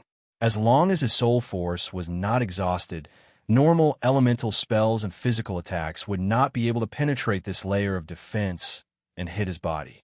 Only Grimm's strange ocular technique that contained a trace of the law of fire could injure it so badly. If it was someone else, who would be able to resist the Eternal Capital's thousands of magic cannons? Who would be able to break through tens of thousands of magic machine legions and hundreds of high-level magic machines? Who would be able to stand firm under the powerful psionic attack of a level 3 brain monster? Not to mention injuring Gazruvi's brain, there were probably less than 5 individuals in the entire Lance realm who could stand in front of him with their own strength. Therefore, in the face of Grimm's malicious mockery, Gazruvi could only lower his head and admit his mistake, expressing his humility and subservience. Although Grimm's gaze had caused Gazruvi a lot of trouble, if one were to look into it, the damage would not be too great. After all, its brain was too big, and losing a bit of it was not a big deal at all. Through this, both sides expressed their attitude and intentions. Grimm expressed his, and Gazruvi accepted. Thus, both sides were happy, and they became a loving family once again. However, a new flame control rune was still necessary. Looking at the strange flame control rune that suddenly floated in front of his brain, Gazruvi pondered for half a day before he reluctantly released his soul defense, allowing it to be branded on the source of his soul. After all, the previous soul imprint was left behind by Grimm when he was at grade 2, and Gazruvi had already broken it through some means. Although this flame control rune could not guarantee its complete loyalty, it was still an effective method to restrict it in the short term. Chapter 1072. Grimm had successfully advanced to level 4. Even if this news was not purposely spread, it quickly spread throughout the central continent like a plague. In a short period of time, the Crimson family's status in the scattered forest of towers slowly rose. Low and mid-level wizards, as well as merchants and nobles from the secular world, came in an endless stream, almost breaking through the Crimson family's doorstep. Under Grimm's suggestion and push, the higher-ups of the family started a war with the wizard families and took over some of the resource-rich territories around the Alovis region. However, the scattered forest of towers ignored the Crimson family's actions, instead sending a delegation with the vice leader, Wizard Merva, to personally congratulate them. The Crimson Wing. As a large wizard's pagoda built in the core of the Alovis region after the Crimson family's rise, the celebration of the family leader's advancement to level 4 could only be held here. In a short period of time, the various wizard families, wizard organizations, and factions in the scattered forest of towers sent their representatives to congratulate the new level 4 powerhouse that appeared in the central continent. The wizard families that were under the Crimson family's control even sent out their strongest members to start a difficult but constructive negotiation with the higher-ups of the Crimson family. They could either become a subsidiary faction of the Crimson family, use resources or treasures in exchange for a temporary peace, or invite the Crimson family to work together to develop a secondary plane. To avoid becoming the sacrificial lambs of the Crimson family's rise, these wizard families could only pinch their noses and accept humiliating terms of cooperation. Only then did they manage to protect their family's foundation and land of origin from being annexed by the Crimson family. As for the Type 3 patriarchs who had hurried over, even in front of the Gargamel and Meryl who were only Type 2, they had to humble themselves and curry favor. They did not dare to anger these authoritative figures of the Crimson family. If their attitude was too forceful, or if the resources, treasures, and secondary planes they offered were not enough to satisfy the Crimson family's appetite, then what awaited them would be the Crimson magic machine army. To be honest, no matter how humble and cooperative some wizard families were, if they had something that even the Crimson family desired, then they would be the first unlucky sacrificial lambs in the Crimson family's next wave of expansion. This was not something that could be decided by their attitude and hard work. It was decided by the Crimson family's long-term and short-term development plan. No matter which region of the Magus world it was, the appearance of a grade 4 Magus would bring about a subtle change in the power structure. Grimm was already a famous legendary fire wizard before he advanced, and he was publicly acknowledged as the #1 in the Magus family. If such a person were to advance to Tier 4, even veteran Tier 4 sorcerers would not be able to compare to his sharpness and strength. At the very least, in the next 100 years, the entire scattered pagoda forest region would experience an unprecedented power upheaval. The sorcerer families and organizations with Tier 4 sorcerers wouldn't be affected.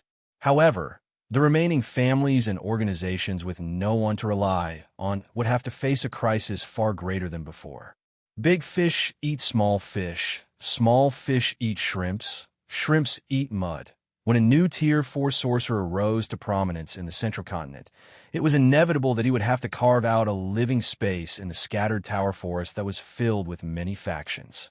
The clashing and squeezing of the larger factions would first crush the subsidiary factions and small factions that have no one to rely on.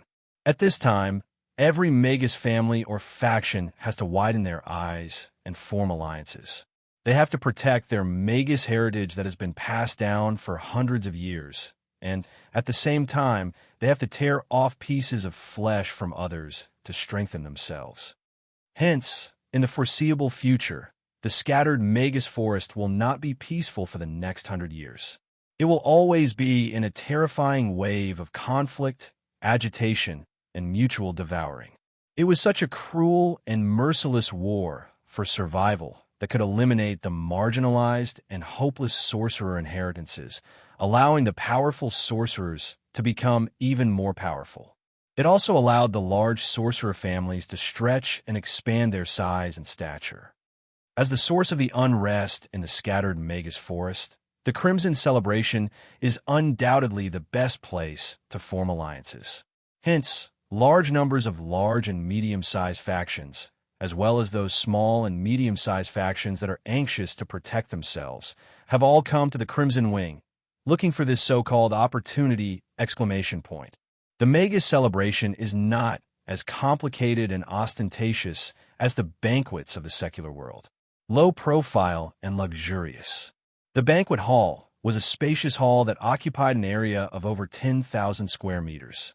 In the middle of the hall, there was a large fountain with an exquisite and unique design. Beautiful music and melodious voices were being played, and the singers were top-notch mermaids from the sea tribe. The instruments they used were shells, corals, seaweed, and other strange objects of the deep sea, but they had a unique and beautiful sound. As for the deep-sea mermaid, she had a beautiful face, a human female body, and a golden fishtail. She was a peerless beauty. When she wore a diamond crown on her head, 2 strands of wet hair flowed down her smooth and white cheeks, covering the beauty of her chest. Her 2-meter-long golden fishtail coiled around a reef that protruded from the water, singing along with the beautiful music. That beautiful, heavenly voice had a taste that could penetrate one's soul, stirring one's soul. The mermaids of the deep sea were a species that had the innate power of laws. Their songs had a natural charm effect. Other creatures that could hear their songs, regardless of whether they could understand the lyrics or not, would unknowingly be immersed in it, unable to extricate themselves. However, success was due to laws, and failure was also due to laws. The mermaids of the deep sea relied on this strange innate power of laws to become the nobles and rulers of the deep sea world, and they also became the top singers that magi liked to hunt and collect. However, most magi hunted them to use their blood and tears to add a powerful illusion effect to their magic equipment.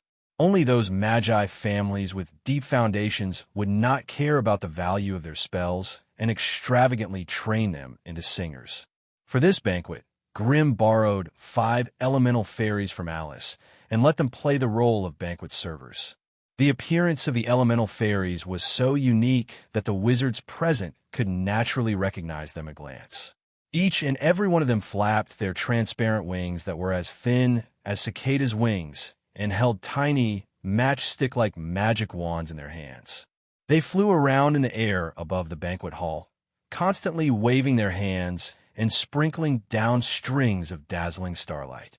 Magi who were touched by the starlight would quickly discover that their bodies were inexplicably buffed by a few enhancement spells, such as stamina recovery, vitality jolt, trickling flow.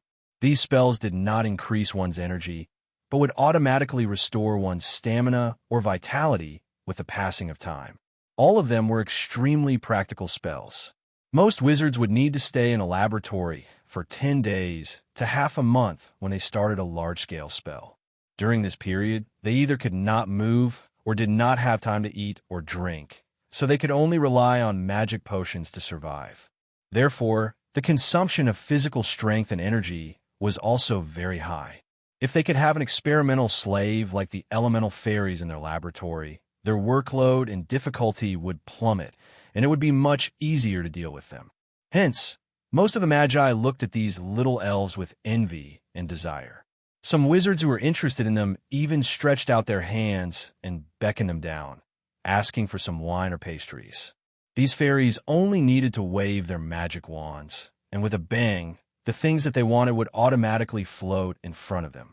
Apart from the elemental fairies, there was also a large group of handsome male and female apprentices in formal attire in the banquet hall to serve the wizards. There were also many forest elves, blood elves, grass elves, and succubus maids in their ranks. As for the crimson wizards, they wore a variety of different styles and colors according to their profession and preferences. However, they all wore a family badge engraved with a burning iron hand on their chest. The badge was surrounded by a wizard aura, and it was obviously enchanted with some kind of strange and powerful spell. As this was a grand event for the family, be it the Gargamel faction, Meryl's faction, or the Goblins faction, everyone was mobilized to serve every wizard who came to the banquet. Among them, there was a strange fellow that looked somewhat similar to the clone brain, Jello. In the middle of its huge metal shell was a transparent crystal glass, and inside it was a large head that looked like an octopus monster. It was not Jello, but a newly split brain sock from the grade 3 brain monster Gazruvi. As for the clone brain, according to the information announced by the family head, it had been bewitched by the outside world and instigated the rebellion of the goblin princess, Vanessa. As such, it had been secretly disposed of. After getting rid of this bad guy, the relationship between the Lance Plains eternal capital and the family became even closer. While nearly 1,000 sorcerers waited in silence, the protagonist of the banquet, the well-known legendary fire sorcerer, walked into the banquet hall accompanied by Vice President Merva, a veteran Tier 4 sorcerer of the Tarot Forest Association. It had been some time since they last met, and this legendary fire wizard appearance had changed slightly. His long black hair was tied behind him by a golden ring, and he had black pupils, fair skin, a young and handsome face, and a tall and sturdy body. Chapter 1073. The atmosphere in the banquet hall immediately rose. All the Magi in the meeting stopped their conversations and stared at the legendary and powerful fire magus with fervent gazes. It was as if they wanted to find out from his tall and muscular body the secret behind how he could advance so quickly and become so powerful. However, when Grimm stepped into the hall and scanned the hall with his black pupils, all the Magi who looked at him could not help but feel a strange piercing pain on their skin. Their bodies suddenly became hot. Only when they lowered their heads and placed their hands on their chest to show their respect did the burning sensation quickly fade and disappear without a trace. The regular Magi might not have felt anything and were still suspicious of this strange feeling that suddenly appeared and disappeared. The high-grade Magi's expressions changed slightly, no longer daring to look at Grimm as they did before. Their spiritual senses were very clear. In that moment of staring, Grimm had projected a trace of strange energy into their bodies. If they had looked at him for just a little longer, this strange energy could have turned into some kind of terrifying fire spell at any time. It would not have mattered if only one magus felt this, but it was obvious that all the Magi in the hall were being suppressed by the legendary fire magus. If this feeling was real, then this Magus Grimm's strength was too shocking and terrifying. If they guessed correctly, this should be a strange power of law. Furthermore, the power of the laws was not something that their low-level witchcraft defense and elemental shield could block or conceal. This meant that if the legendary fire Magus wanted to kill any low-grade Magus, he did not even need to lift a finger. All he needed to do was look at them. Magi had always revered knowledge and power. They only revered knowledge for the sake of greater power. Therefore, when they faced a powerful Magus that they could never defeat, the only thing they could do was to bow and show their respect and humility to the other party. Merva accompanied Grimm to the center of the hall. Along the way, she constantly greeted the grade 3 magi in the crowd. When she met a few family leaders she was familiar with, she would point them out and introduce them to Grimm. Grimm only politely smiled in response to Merva's greeting. However, Meryl, who was following behind Grimm, was carefully memorizing Vice President Merva's every move. She used her powerful spiritual power to memorize all the nods and greetings that the other party had greeted and nodded to. As a rank 4 sorcerer and the patriarch of his family, Grimm did not need to care about these rank 3 juniors. However, as one of the higher-ups of the Crimson family, Meryl was in charge of the next wave of family expansion. Naturally, she had a plan ahead. Although the family had already done a detailed investigation on the targets they needed to attack, it was guaranteed that the large Magus families and the families of the rank 4 Magi would not be involved. But it was better to be safe than sorry. Who knew if those Tier 4 sorcerers had some secret connection with some small sorcerer family or faction? If they were dragged into the flames of war, there was a high chance that they would attract the interference of Tier 4 sorcerers. Today, Vice President Merva's performance was very likely a hint from him, pointing out a few Magus families that had a certain relationship with him. Meryl, who had already gained some experience, naturally understood and memorized the badges of these magi and their families. After the meeting, she would personally remove these families from the Crimson family's war list. This was also a form of respect and reverence for a rank 4 Magus. Kid, your advancement ceremony this time will be even grander and grander than mine. Look, even the storm giants of the Emerald Hills are here to join in the fun. Merva explained with a face full of smiles. Hearing Merva's words, Grimm's heart skipped a beat, and he could not help but follow his gaze. In a corner of the hall, 5 strange storm giants stood together, silently watching him. There were men and women among them, and they were all 3 to 4 meters tall. Though they wore loose Magus robes, the skin, limbs, and heads that were exposed were all blue. Under their transparent skin, one could faintly see tiny storm vortexes roaming about and colliding with each other. From time to time, they would even release flashes of blue lightning that covered their entire bodies. The leader was a rank 3 Magus, while the other 4 were either rank 1 or rank 2. They were evidently not very sociable with the other magi, standing alone in a corner and almost never chatting with outsiders. Seeing Grimm's gaze sweep over, the leader of the rank 3 storm giants placed his hand on his chest and bowed. The younger generation behind him hurriedly followed suit, bowing as well. The only rank 2 Magus among them was a female. Though her skin and figure were a little strange, her facial features were not much different from a human's, making her look charming and beautiful. Perhaps it was because she was young and vigorous, but when she bowed her head and placed her hand on her chest, she curiously sized up Grimm. However, when her gaze met Grimm's, she could not help but gasp in surprise. The blue storm energy in her body suddenly turned dark red, and her aura became chaotic. The leader of the storm giants' expression changed, and he hurriedly pulled his female companion to lower her head to avoid Grimm's gaze. Only then did the flames in her body not ignite. Of course, this sort of mindless energy radiation was not enough to kill a rank 2 storm giant, but it was unavoidable for her to make a fool of herself. The main reason why Grimm lived in seclusion in the Blazing Flame Monarch was because, as a top-ranked Magus of the Magus world, if he was careless and did not restrain the terrifying flames in his body, he could cause irreversible damage to low-ranked magi. Hence, in order not to cause any regrets, not many members of the Crimson family could stay by Grimm's side for long periods of time. Grimm had to be extremely careful even when he had sex with the peak rank 3 Mary. If he was not careful, it would end in tragedy. Grimm was only curious about these storm giants. Back in the day, before he'd made a name for himself, he'd obtained a quasi-mega storm core and forged it into a magic puppet to help him overcome various difficulties. Hence, when Merva suddenly mentioned the storm giants, he could not help but take a few curious glances.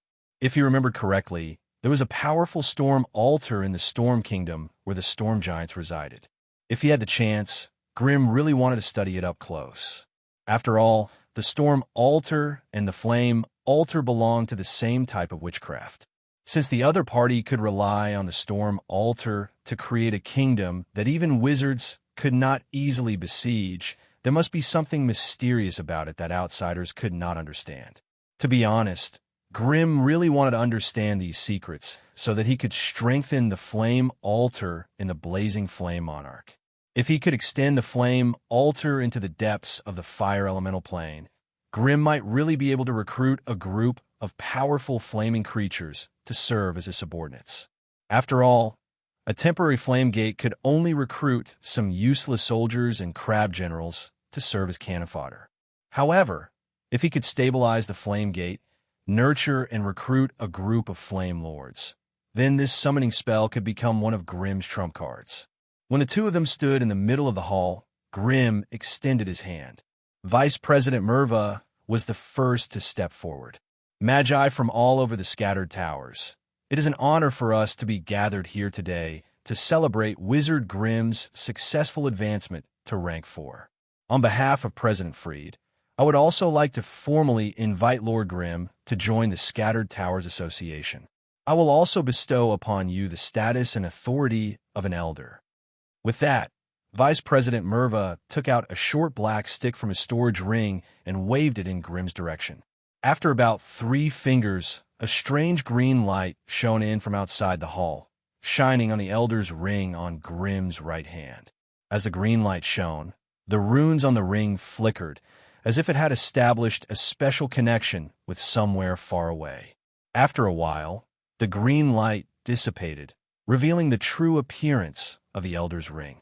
Apart from being an extraordinarily large storage ring, it also had an abnormally powerful spatial spell, soul concealment. Using the ring, Grimm could hide a part of his body in a safe place. When his body suffered a fatal blow in the outside world and his soul was about to scatter, he could use the ring's power to project a part of his soul back. This way, although a large part of his soul would be destroyed and his body would be destroyed, the part of his soul that was projected back would have the chance to grow again. Therefore, the soul concealment spell was a pretty good life-saving spell. At the very least, no magus would choose death or losing a lot of their strength. Apart from the soul concealment spell, the Elder's Ring also bestowed upon Grimm the same status as the other rank for Magi. With this authority, he could mobilize the internal resources of the association and the magus troops that had been carefully nurtured. On top of that, Grimm also had the authority to interfere with most of the affairs in the Scattered Towers forest. As long as his actions did not affect the other Tier 4 sorcerers or disrupt the order of the sorcerers in the Scattered Tower forest, Grimm would be able to expand his influence and his family's influence in the Scattered Tower forest without a care in the world. Congratulations, Elder Grimm. From today onwards, we are a family. Merva's old face was full of smiles as he sincerely congratulated Grimm. Grimm could only return the greeting with a smile. Chapter 1074. After showing up at the banquet, the two parties hid in a secret room and began the real negotiation. Merva's purpose was to conveniently convey the mandatory mission of the Scattered Talon Association, which was the mission of annihilating the Arcane Kingdom that would begin in 7 years. Of course, in order to appease Grimm, Merva also officially announced the status and authority of the Elder he had obtained after advancing to Grade 4, as well as a dazzling list of resources. As for the recent actions of the Crimson family, Merva did not intend to delve into it. After all, the death rate of the mandatory mission was extremely high, and it was a highly dangerous mission. If it did not give the Crimson family some benefits, who would risk their lives for the Scattered Talent Association? The west is bounded by the Darim River, and the south is allowed to expand to the Blackwood region. In the east, you'll encounter Elder Muso's hereditary territory if you advance another 500 miles. For the sake of buffering, neither of the two forces can send their main forces to the middle 200 miles. As for the Black Forest in the north, you can expand as much as you want. No matter how much land you occupy, it'll be the territory of the Crimson family. If you need people and slaves, the Scattered Talent Association will also trade with you at a very favorable price. Gargamel and Merrill, who were standing behind Grimm, could not help but look at each other. They could see the surprise in each other's eyes. According to Vice President Merva's description, didn't this mean that the Crimson family's direct territory could expand by another fold? The family territory that they directly occupied or indirectly controlled included almost 2 regions. Such special treatment was extremely rare even among Tier 4 sorcerers. Moreover, the Crimson family was backed by the Black Forest, and the space for expansion was almost endless. For other sorcerer families, sending their precious sorcerers and acolytes into the dangerous Dark Forest to develop their territory was undoubtedly a risk. But for the Crimson family, who had a huge magic equipment group, the people used to enrich the territory and the slaves used to mine and collect resources were the biggest headache. Grimm slightly narrowed his eyes as he listened with a faint smile on his face, but he did not say anything. On this point, even the astute Merva couldn't help but feel a little impressed. In the face of great benefits, he could see the hidden dangers, and in the face of great harm, he could see the opportunities. Everyone had such thoughts, but when things really came to a head, who wouldn't be dazzled by the dazzling resources and treasures in front of them? Who would be able to calmly look at their own life and death? Grimm was only a little over 200 years old, which made him look like a toddler among Tier 4 wizards.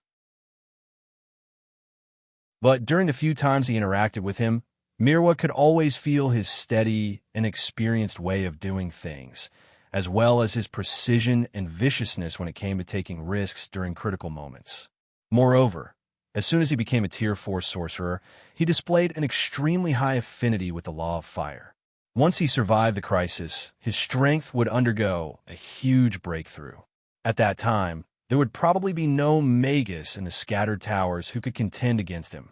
However, even though the reasoning was clear, if Mirwa's position was swapped with the other parties, he would still rather give up on that extremely dangerous and compulsory mission. After all, after advancing to a Tier 4 wizard, it meant that he would have nearly 1,000 years of noble and luxurious life. Not to mention other regions, just in the Scattered Towers alone, a Tier 4 wizard was like an emperor, a person above all. They had reached the upper limit of the power that the sorcerer world could accommodate, and they were the supreme power among the sorcerers. As long as they could live safely, power, resources, knowledge, status, beauties, all of these would come rolling in, and they could not be stopped. With such a comfortable and luxurious life, who would want to participate in the terrifying mission of destroying the Arcane Kingdom? Mirwa was no stranger to the term Arcane Kingdom. Seriously speaking, the Arcane Kingdom belonged to the spellcasters like the wizards. However, the wizard power used by the wizards was more focused on chaos energy, which was chaotic and powerful. Moreover, the wizards' attitude towards knowledge was utilitarian, and they were more unscrupulous. In many cases, in order to strengthen their combat power, the wizards did not hesitate to carry out all kinds of evil modifications on their bodies, blood, and souls. In this way, the high-grade wizards went further and further on the road of non-human and gradually deviated from the origin of their own species. The Arcanists were a group of self-disciplined and powerful spellcasters.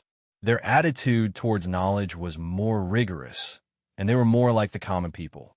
The wizards only pursued their own strength, and even in the subsequent selection and training process of the wizards, there were bloody and cruel means similar to raising goo. The arcanists were constantly refining and decomposing high-level knowledge and integrating it into the popularization of knowledge and arcane application of ordinary individuals. This also meant that the wizards were more focused on the individual, and they thought that it was worth it to lose 100 low-grade wizards in exchange for a high-grade wizard. After all, the basic combat power of a high-grade wizard was far from comparable to that of 100 low-grade wizards. But the arcanists spent a lot of effort and energy on the popularization of knowledge among the people of the empire. In this way, a large number of children who had no magic talent were also allocated some resources, and thus embarked on the road of low-grade arcane application. They didn't have magic power, so they used magic crystals. They didn't have arcane energy, so they used the mana pool. They didn't have the ability to cast spells, so they used a mana pool. Their bodies were as fragile as ordinary people, so they built arcane towers to protect them. In the wizard world, those who could become wizards were, after all, very few people who stood at the peak of human beings.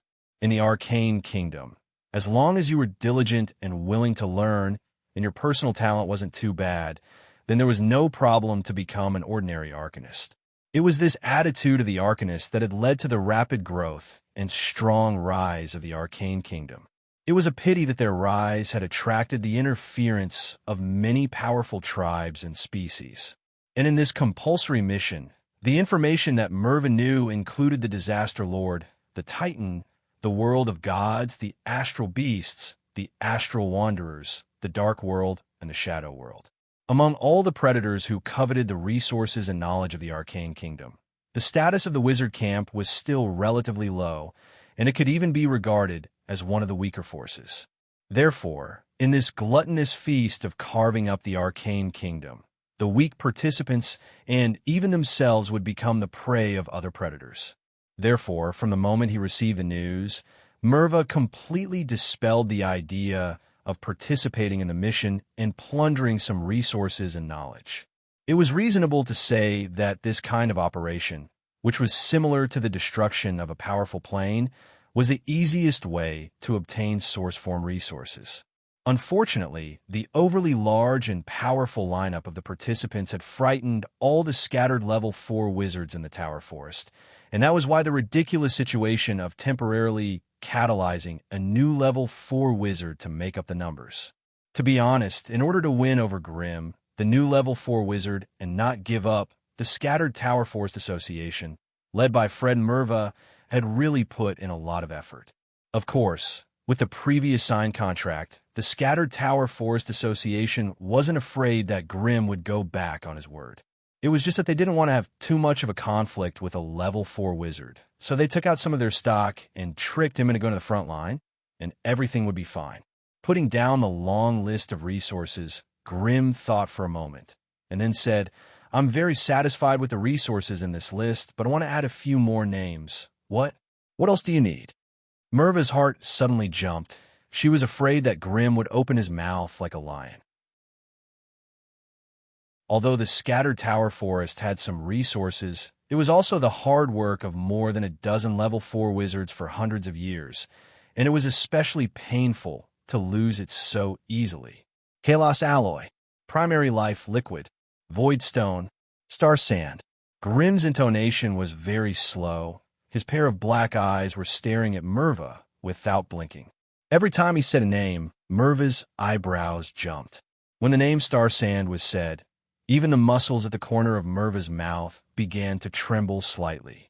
Kalos Alloy was an essential material for creating the magic furnace, and if the Crimson family wanted to expand the scale of the magic machinery core, a stable and continuous supply of Kalos Alloy was essential. Primary Life Liquid had a wide range of uses, whether it was to create high-grade life potions or to hold high-grade life extension rituals.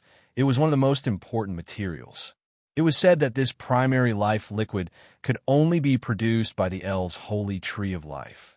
It was a pity that the elves' shadow could not be found in the 2 secondary planes that the Crimson family currently controlled. Void Stone was the core material for creating long-distance teleportation portals, and it was also one of the strategic resources that most Magus families and organizations needed to hoard. As for Star Sand, It was not a resource from within the plane, but came from the outer realm. After many planes were damaged and fell, most of the material in the plane would be swept away by the endless void storms and eroded away. Only a small amount of the sturdiest and toughest material in the plane could be preserved, which was commonly known as star sand. It was also the main material for creating top-grade magic equipment and immortal bodies. It was said that one of the ways for a rank 4 refinement magus to cross the threshold to rank 5 was to integrate and temper a certain amount of star sand into their bones, making their muscles and bones immortal.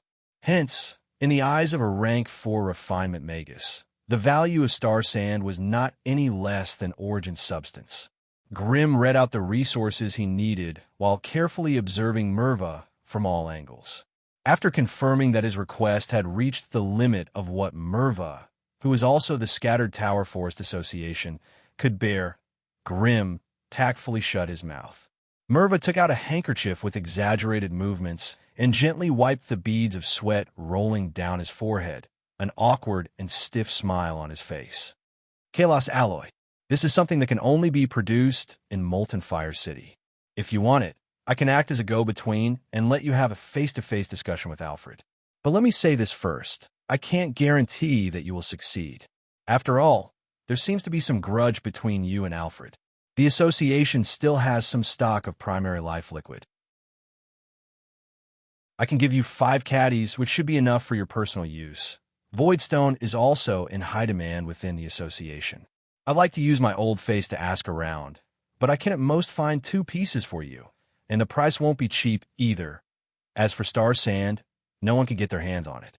Otherwise, Declan would not have suffered such a huge loss at your hands. Although it was not to the extent that he was completely satisfied with, it was already commendable for Vice Chairman Merva to agree to this extent. Chapter 1075. Outer Space. To most Magi, the outer space was a twisted and bizarre place.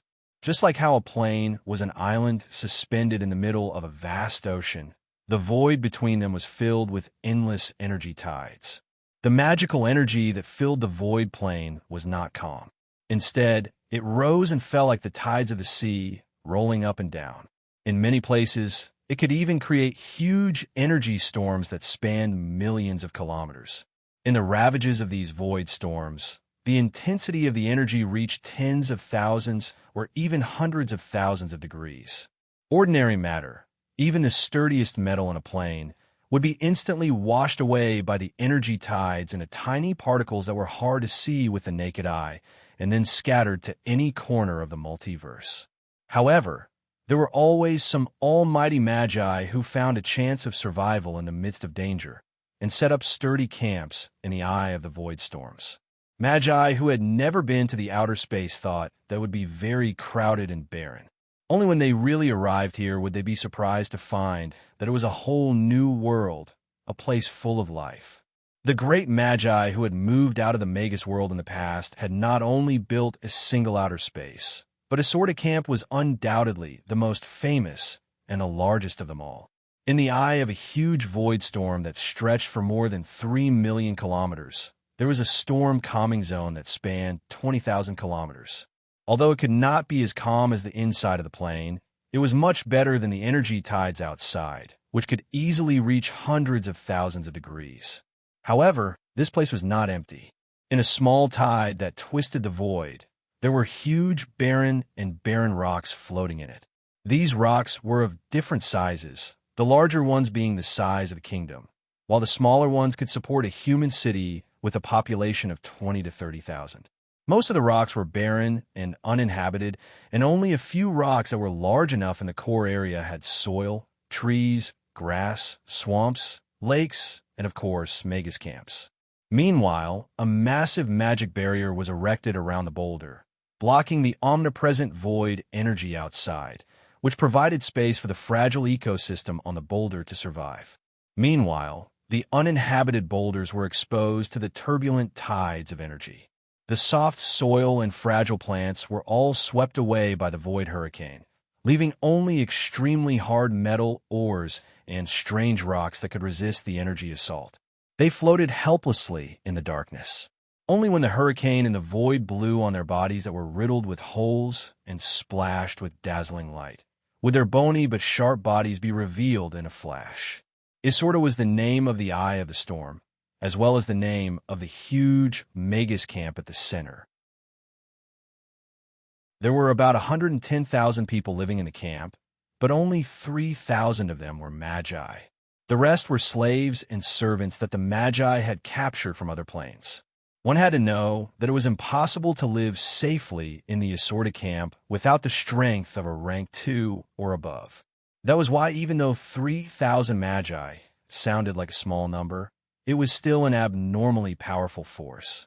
Within the plane of the sorcerer world, rank 2 was the backbone, rank 3 was the core, and rank 4 was the terrifying deterrent. However, in this place that was full of distortions, abnormalities, and energy tides, level 2 could only be considered infants crying piteously for food. Level 3 could barely squeeze into the ranks of new recruits, and only level 4 could serve as qualified cannon fodder. Strictly speaking, this was the world of the Great Magi. It was a training camp specially created to groom new magi who had just stepped out of the plane. The outer plane was incomparable to the magi. Be it in terms of combat style or tactics, it was completely different. For example, a burly man might be invincible on land, but once he fell into the water, he could be easily drowned by a weak girl who didn't even have the strength to truss a chicken. The outer plane was even more dangerous than that. Energy undercurrents that were hard to detect, frightening black holes in the void, death demon zones that looked normal on the surface, and places where astral wanderers roamed. These frightening places were extremely dangerous even for Tier 4 sorcerers. A moment of carelessness could lead to death. Exidar's camp was located on the largest floating boulder among the floating boulders. The surface area of the boulder was more than 7,000 square kilometers, not the slightest bit smaller than the continents. Not only was there soft soil, fragrant grass, small lakes and rivers, but there were also undulating mountains and majestic valleys and basins. The most famous Magus camp was set up on a vast plain. The moment one stepped into the camp, the first thing they saw was a forest of Magus towers. There were shadow towers that were shrouded in strange black smoke. There were lightning towers that were blue in color and were overflowing with layers of lightning. There were storm towers that were shrouded in chilly winds. Of course, there were even more knowledge towers that followed the rules of the game. Only magi of rank 4 and above were allowed to build their own towers here. Thus, in the Isorda camp, a tower meant a great magus. There were rows upon rows of pagodas here, and there were at least 200 to 300 of them. As for magi below rank 4, they either resided in the tower of a great magus or established their own small territories. If he didn't have anything, then he could only live on the streets and eat and sleep in the open. Due to the special environment of the outer plane, ordinary creatures could not survive here. Thus, those who could stay in the Isorda camp were either powerful beings from a demiplane or creatures of a different race with strange abilities. Although the Magi were the rulers and managers of the camp, the Grade 2 and Grade 3 fellows had to be extremely careful to avoid being ambushed by the stalkers. Grimm came to this outworld 3 years before the mandatory mission. As far as he knew, there were 7 similar camps set up by the Great Magi in the outer plane, and the managers were all Grade 7 Magi. The Grade 8 and 9 Magi who represented the Magi faction had their own secret planes, and they would not be crammed in this simple and barren distorted space. When Grimm arrived at the Isorda camp through the strange long-distance teleportation formation in Kesslin Castle, he was immediately shocked by the completely different living environment here. The resources here were rich, the species were diverse, and the dangers were numerous. Almost everything here was beyond his imagination. If the inner plane was said to be a mature and hedonistic lifestyle, then the Isorda camp was equivalent to a primitive lifestyle where people ate raw meat and drank blood. Of course, those who ate raw meat and drank blood were the middle and high-ranked magi. A Grade 4 magus like him already had the status and qualifications to live in a magus tower. The Scattered Tower Forest Association was the strongest alliance apart from the three major powers in the Magus world. There was also a large Magus tower in the assorted camp. The person in charge of this tower was the Grade 5 Magus Signs, who had stepped out of the Magus world 1,300 years ago. As a Magus from the Scattered Tower Forest, Signs had been living in this tower ever since he came to the Outer Plane, receiving and managing batches of little fellows who came to experience life in the Outer Plane. Of course, Signs was not the strongest Magus from the Scattered Tower Forest. On the contrary, he was actually the weakest of all the Magi from the Scattered Tower Forest. In the past few thousand years, 5 great Magi from the Scattered Tower Forest had come to the Outer Plane. As their strength increased step by step, they left this barren and crowded area one after another, setting up a hidden nest for themselves somewhere else. Only Signs was still a Grade 5 Magus after 1,000 years, and his strength had not improved at all. Thus, he could only helplessly stay in the assorted camp, acting as an umbrella for the new Magi. The dizziness from the long-distance teleportation did not subside for a long time. Half an hour later, with the help of the AI chip, Grimm suppressed the annoyance and agitation in his heart. He opened his eyes and slowly sized up the simple and crude teleportation room. In front of Grimm was a skinny and withered old man. He wore a strange robe that was so dirty that its original color could not be distinguished. His short black and white hair stood up, looking as messy as weeds. His face was full of deep wrinkles, and his strange red nose stood tall. The front of his mouth was slightly curved downwards in a strange manner. If not for the terrifying and restrained energy aura constantly reminding him of his identity, Grimm would have easily mistaken him for a low-ranked Magus who had accomplished nothing but eating and waiting to die.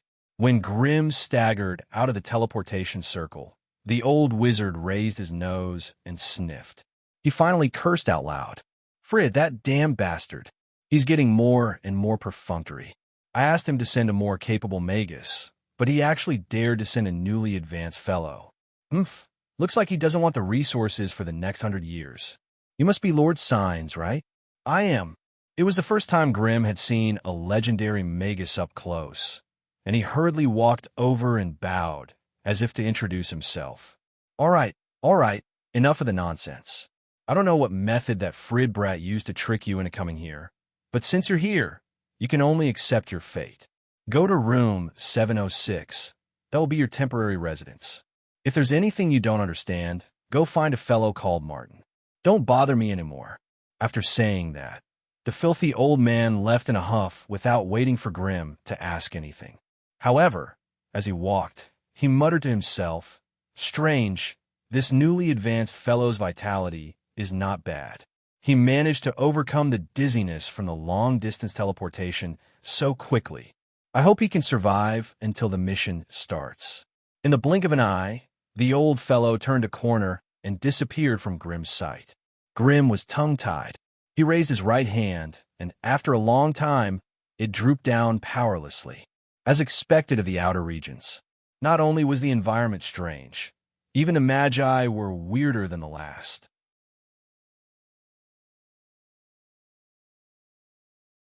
Chapter 1076. In this plane, he was a domineering and domineering overlord. However, after coming to the outside world, he instantly became a novice who knew nothing. This sudden change in attitude made Grimm feel uncomfortable. He felt as if he had been transported back to his apprenticeship days. His legs trembled as he stepped into the wizard tower, not knowing what to do next or where to go. After hesitating for a while, Grimm finally remembered the name that the old Magus had mentioned. Martin. Let's find him first to understand the situation in Exodar.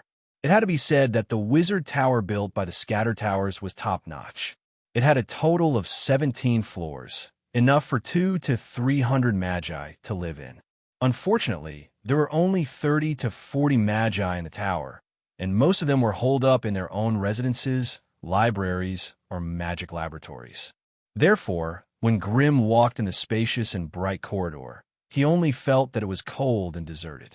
There was not a single person to be seen. Finally, As Grimm walked around aimlessly, he successfully triggered the defensive mechanism of the tower. Grimm was stopped in front of a stone gate that required a secret incantation to pass through. Countless small holes appeared on the originally smooth and clean stone walls, and a dazzling red light shone on Grimm's body. Immediately, an illusory human face formed from pure light appeared in front of him. Outsider Magus, state your identity immediately. If you're not invited by the Magus of the tower, you will be forcefully expelled from the tower. If you dare to resist, the tower spirit will immediately attack. Tell me, who are you? Although the face was illusory, the facial features and facial features were 70 to 80% similar to that of wizard signs. Especially that sharp and impatient voice, it was imitated to perfection. You must be the tower spirit here. I was just about to ask you something. I just teleported here from the scattered towers. Lord Signs asked me to look for a magus called Martin. I wonder, damn it, this old bastard, why didn't he record such an important matter in the control center? This was a classic example of irresponsibility. I will definitely complain to Master Emma about him. All right, I have confirmed your identity. This is your identity nameplate. Remember to keep it with you when you enter the tower. Martin is on the 7th floor of the tower. I'll teleport you there now. After saying that, before Grimm could react, a milky white halo descended from the sky and enveloped his body. The next second, Grimm's vision blurred, and he found himself in a long stone corridor. In front of him, there was a tightly shut metal gate covered in a layer of energy barrier that blocked out mental power detection. Grimm lowered his head, and a golden wooden tablet covered with strange patterns appeared in his hand. This was probably the identity token that the tower spirit had mentioned. Grimm shook his head slowly. Obviously, he was a little disappointed by the atmosphere and the way wizards were treated. After hesitating for a moment, he took a step forward and touched the energy film on the surface of the door. An energy ripple that could be seen with the naked eye appeared on the film. It seemed to have sensed Grimm's aura, and then it quickly spread to the surroundings. A moment later, the metal gate opened, and the energy film dissipated. A tall and handsome male magus walked out, muttering to himself. The male magus raised his head and looked at Grimm, hesitating. You always come to bother me at the most critical moments of my experiments. Who are you? Grimm quickly sensed the other party. Although there was an invisible energy field surrounding the other party, blocking his mental power and detection, the AI chip could still estimate the other party's strength. Based on the strength of the energy field outside the other party's body, the AI chip could quickly estimate the other party's strength. Level 4. This male magus was also a level 4 magus. You must be Lord Martin. My name is Grimm, and I've just arrived at the Wizard's Tower today. Grimm, the one who was recommended by Terran to carry out the unlucky mission. This Magus Martin was obviously a straightforward person.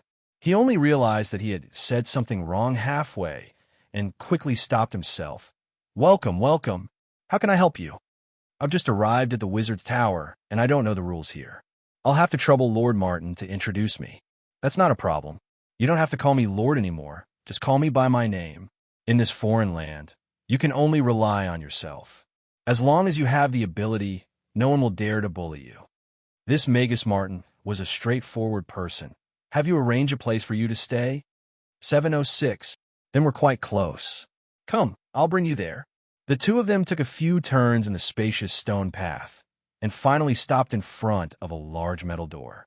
The protective spell formation on the door was not activated, indicating that there was no one living inside. At the center of the door, there was a strange cat's head embedded with fine magical gems. It had a mouth, eyes, and whiskers, looking extremely realistic. Give it your nameplate. From now on, this will be your residence. After listening to Martin's introduction, Grimm took out his nameplate and placed it in the cat's mouth. The strange cat's head opened its ruby eyes and scanned Grimm. After Grimm took back his nameplate, the cat's head on the door also mysteriously disappeared. The door then opened, and a strange secret language and a bunch of messy information appeared in Grimm's mind. Beep. Detected a group of unconscious data. Preliminary judgment is that it's a spell to control the magic residence. Requesting host's instruction to accept? Accept. Following Grimm's command, the AI chip quickly stored the spell to control the magic residence in front of him. In the future, if Grimm needed anything, the AI chip would be able to help him control everything in this magic residence without him needing to do anything himself. Furthermore, with the AI chip, if there was anything wrong with the protective spell formation inside the magic residence, it would be able to quickly detect it and block it, saving Grimm a lot of time and effort. All right, you can settle down here first. If you need anything, you can use your nameplate to communicate with the Tower Genie. The Tower Genie is actually a clone of the first owner of the Wizard's Pagoda. Even though it has a venomous tongue, it's still a good person. Also, since you've just arrived here, you can take a walk around the camp. You'll find many good things there that you can't find in other dimensions. However, they're all very valuable. As for currency, the most common currency here is magic crystals, but you have to be careful. As a newbie, it's best not to step out of the camp. Wait until you've completely adapted to the environment here before considering going out for an adventure. Otherwise, at this point, Martin suddenly lowered his voice. Be careful. Even though there won't be any danger in the camp, there will be hunters from other races. They'll hide in the camp as wanderers, and once they lure you to a dark place, they'll attack you at any time. That's why you have to be careful. Martin rambled on, listing many things that he needed to take note of in the Exodar camp. It was only when Grimm reminded him of the wizard experiment that he let out a cry of realization and ran away. After the man left, Grimm took a quick look around the place. This private residence was over 3,000 square meters in size, and it could be divided into a guest hall, bedroom, study, storage room, showroom, material room, small-scale wizard laboratory, small-scale alchemy laboratory, and a wizard practice room. This was a top-notch wizard's pagoda, after all, so the living conditions for a level 4 wizard would naturally not be too bad. However, if he wanted to continue living here, he would have to pay 300 magic crystals per day. Even mid to high-level wizards who had no one to rely on would not be able to afford such a large expenditure over the years. However, a level 4 wizard like Grimm, who had the support of a large family business, would not care about such a small amount of magic crystals. The Outer Realm was a place full of danger, but it was also a treasure bowl with an endless supply of resources. The massive void storm at the periphery was like the mouth of a berserk beast. Anyone or anything that fell into it would not be able to escape. Even if it was a plane that contained billions of lives, once drawn into it, they would be crushed and turned into dust. Most of the matter within the plane would be eroded by the endless energy tides, ground into fine powder, and scattered throughout the space. Only matter or items with strange powers that could escape the waves of the plane's collapse and pass through the energy tides for millions of miles, slowly being pulled into the peaceful eye of the void storm. In short, a large plane would be torn into countless pieces by the void storm. Those that could survive to the eye of the void storm were the cream of the crop, and their value would naturally be shocking. Therefore, if one stayed in the eye of the void storm for a long time, they would always encounter rare treasures that were hard to find in the outside world. However, if one wanted to make a living here, one would need to have a strong physique to resist the erosion of the void energy. One would need to be extremely powerful to fight off the greed of competitors, and one would need to have a long lifespan to gain something. In the past, Grimm's vision was limited to the Magus world, and he could only hear about the Outer Realm. Now that he was out on a mission, Grimm could take the opportunity to extend the Crimson family's influence into this strange and distorted Outer Realm. However, the Crimson family currently did not have enough people to station themselves in Exodar camp. While Cabby's Goblin Merchant Group was doing well in the Magus world, he had many members and a huge influence. However, you would not be able to find a single person to station himself in the Outer Realm. Ordinary level 2 magi would find it difficult to even survive here, let alone start a business. Among the level 3 magi in the family, Ollie's identity was rather special, and it was not suitable for her to show her face in public. Mary was a blood master, and she was particular about using blood to nourish blood and using war to nourish war. She was not suitable to station herself here. Alice was currently fighting to the death with that Mesa witch, and she did not even dare to take a step out of the Tower of Destiny. So how could she appear in the outer realm?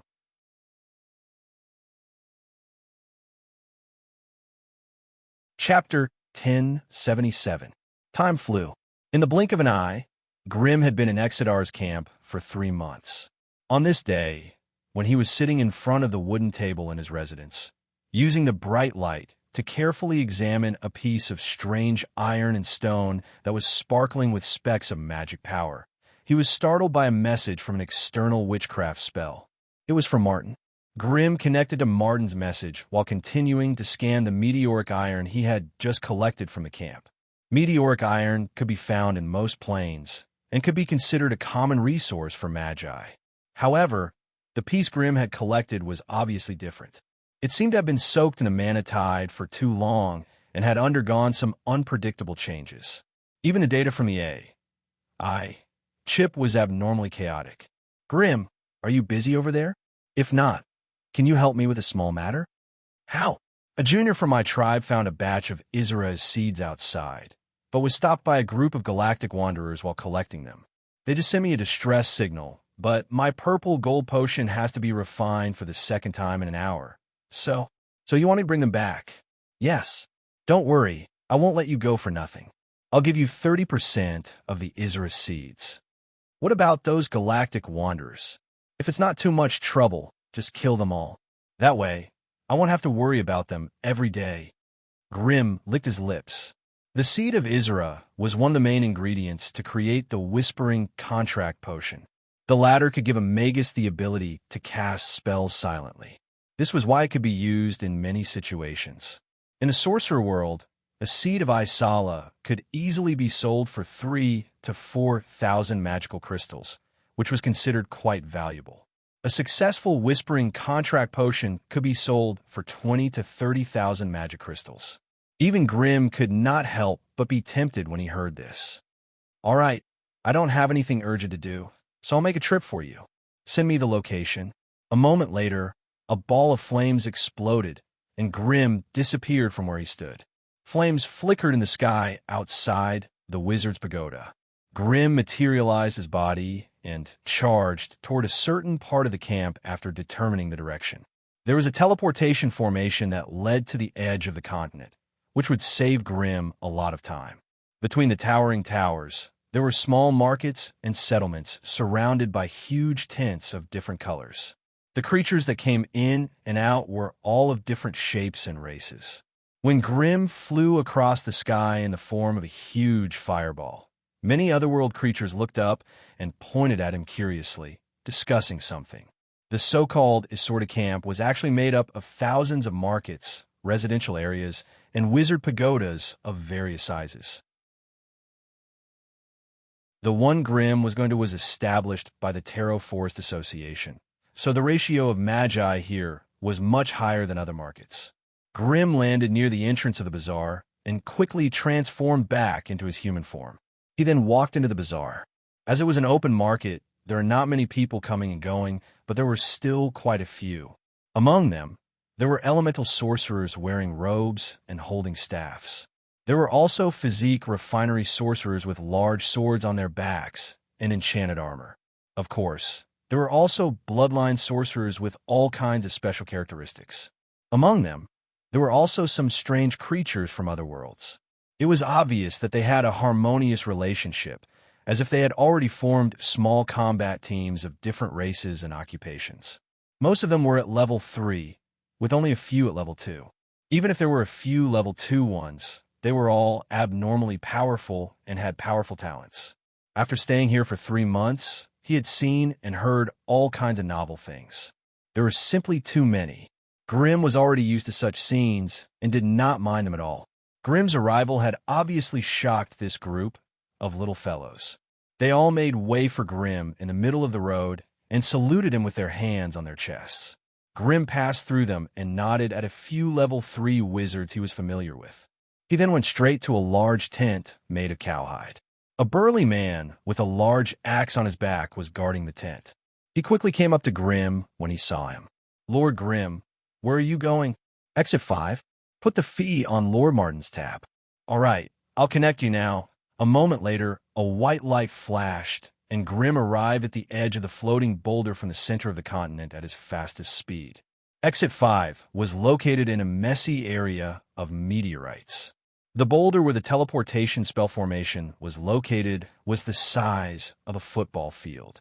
Black rocks of various sizes floated around it. An elderly level 4 wizard was guarding the teleportation spell formation. He had set up a small square table, holding an ancient scroll in one hand and a cup of tea in the other. He was quietly reading in a leisurely manner. Hearing the commotion in the teleportation spell formation, he turned around and saw Grim and the symbol of the wizard's pagoda on his chest. He did not say anything else and continued to read the book. Behind him stood a 10-meter-tall metal puppet. The beehive-like compound eyes on its head emitted a dense red light that shone on Grim's body. After verifying his identity, he let go of his guard and retreated to the wall behind him. It was obvious that this was a level 4 puppet master from the Silver Alliance. Grim did not have the time to chat with this fellow of the same rank. He stepped out of the teleportation spell formation and disappeared in a ball of flames after taking 2 steps. At the same time, in the darkness at the end of the horizon, a boulder the size of a millstone floated in the air, and Grim's body appeared. With a flick of his fingers, another ball of flames rose, and Grim leaped out once more, with the swift and nimble flame leap. Grim dashed forward at an unimaginable speed.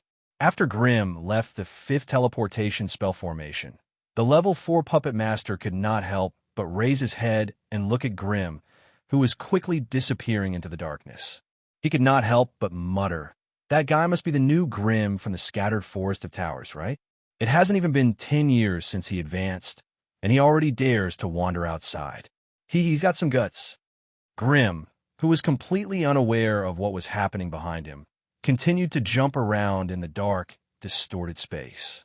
After leaving Exidar's camp, he lost the protection of the large protective barrier. There was obviously no natural light source in the outside world. The vast and boundless world was filled with undulating mana tides, as well as endless darkness and profoundness. Only when the mana tides washed over the boulders and created dazzling sparks could they temporarily illuminate a certain area.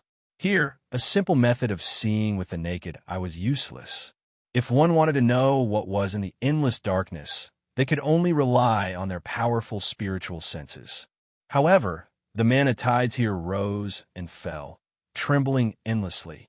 Many times it would distort and dissolve the spiritual force tendrils that extended outwards. Thus, the mental strength that could control the changes of everything within thousands of meters in the plane could only extend to a few hundred meters in this place. The most terrifying thing about being in the void was not encountering powerful astral creatures, but losing one's sense of direction and not being able to find a way back to the camp. Grim flew quickly in the empty void.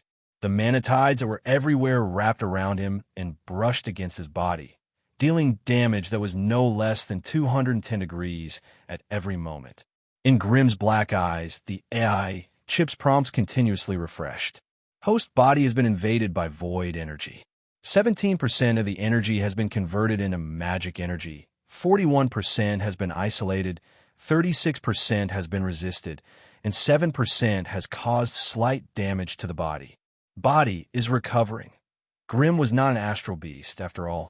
Though he had fused with the astral beast bloodline and gained the ability to absorb the berserk energy from the void, this process was accompanied by slight damage to his body. However, Grim's vitality was now at 33 points, and he only needed a bit of magic energy to recover from the small amount of damage he received. Hence, it was not enough to cause visible damage to him. Of course, if Grim did not have the chaotic physique and could not absorb the berserk energy from a void, he would have exhausted his strength sooner or later in such a vile environment. Now that he had the astral beast bloodline, he could absorb the berserk energy to replenish his magic energy. That way, Grimm would have the ability to survive in the sea of stars. As long as he did not barge into areas ravaged by the Manatides or engage in continuous high-intensity battles, Grimm would be able to last longer than other magi, even without any replenishment in the sea of stars. The boundless darkness extended in front of him as Grimm leapt from boulder to boulder, getting further and further away from the central continent. After traveling in the darkness for 3 hours and traversing thousands of kilometers, Grimm finally approached the area where the incident had taken place. This was a lone boulder floating in the pitch-black sky. The closest boulder floating in the surroundings was several hundred kilometers away, so its existence seemed abnormally strange and abrupt. At this moment, 2 groups of powerhouses from different factions were fighting valiantly on the surface of the boulder. From afar, the dazzling radiance of spells seemed to illuminate half the horizon. When Grimm appeared on top of the boulder with a loud bang, both sides stopped fighting and raised their heads to look at him. "It's a magus. It's a human rank 4 magus. Retreat." One side cried out in fear. "It's one of our own. Quick, everyone, put in more effort to keep them occupied." The other side also shouted excitedly after cheering in surprise.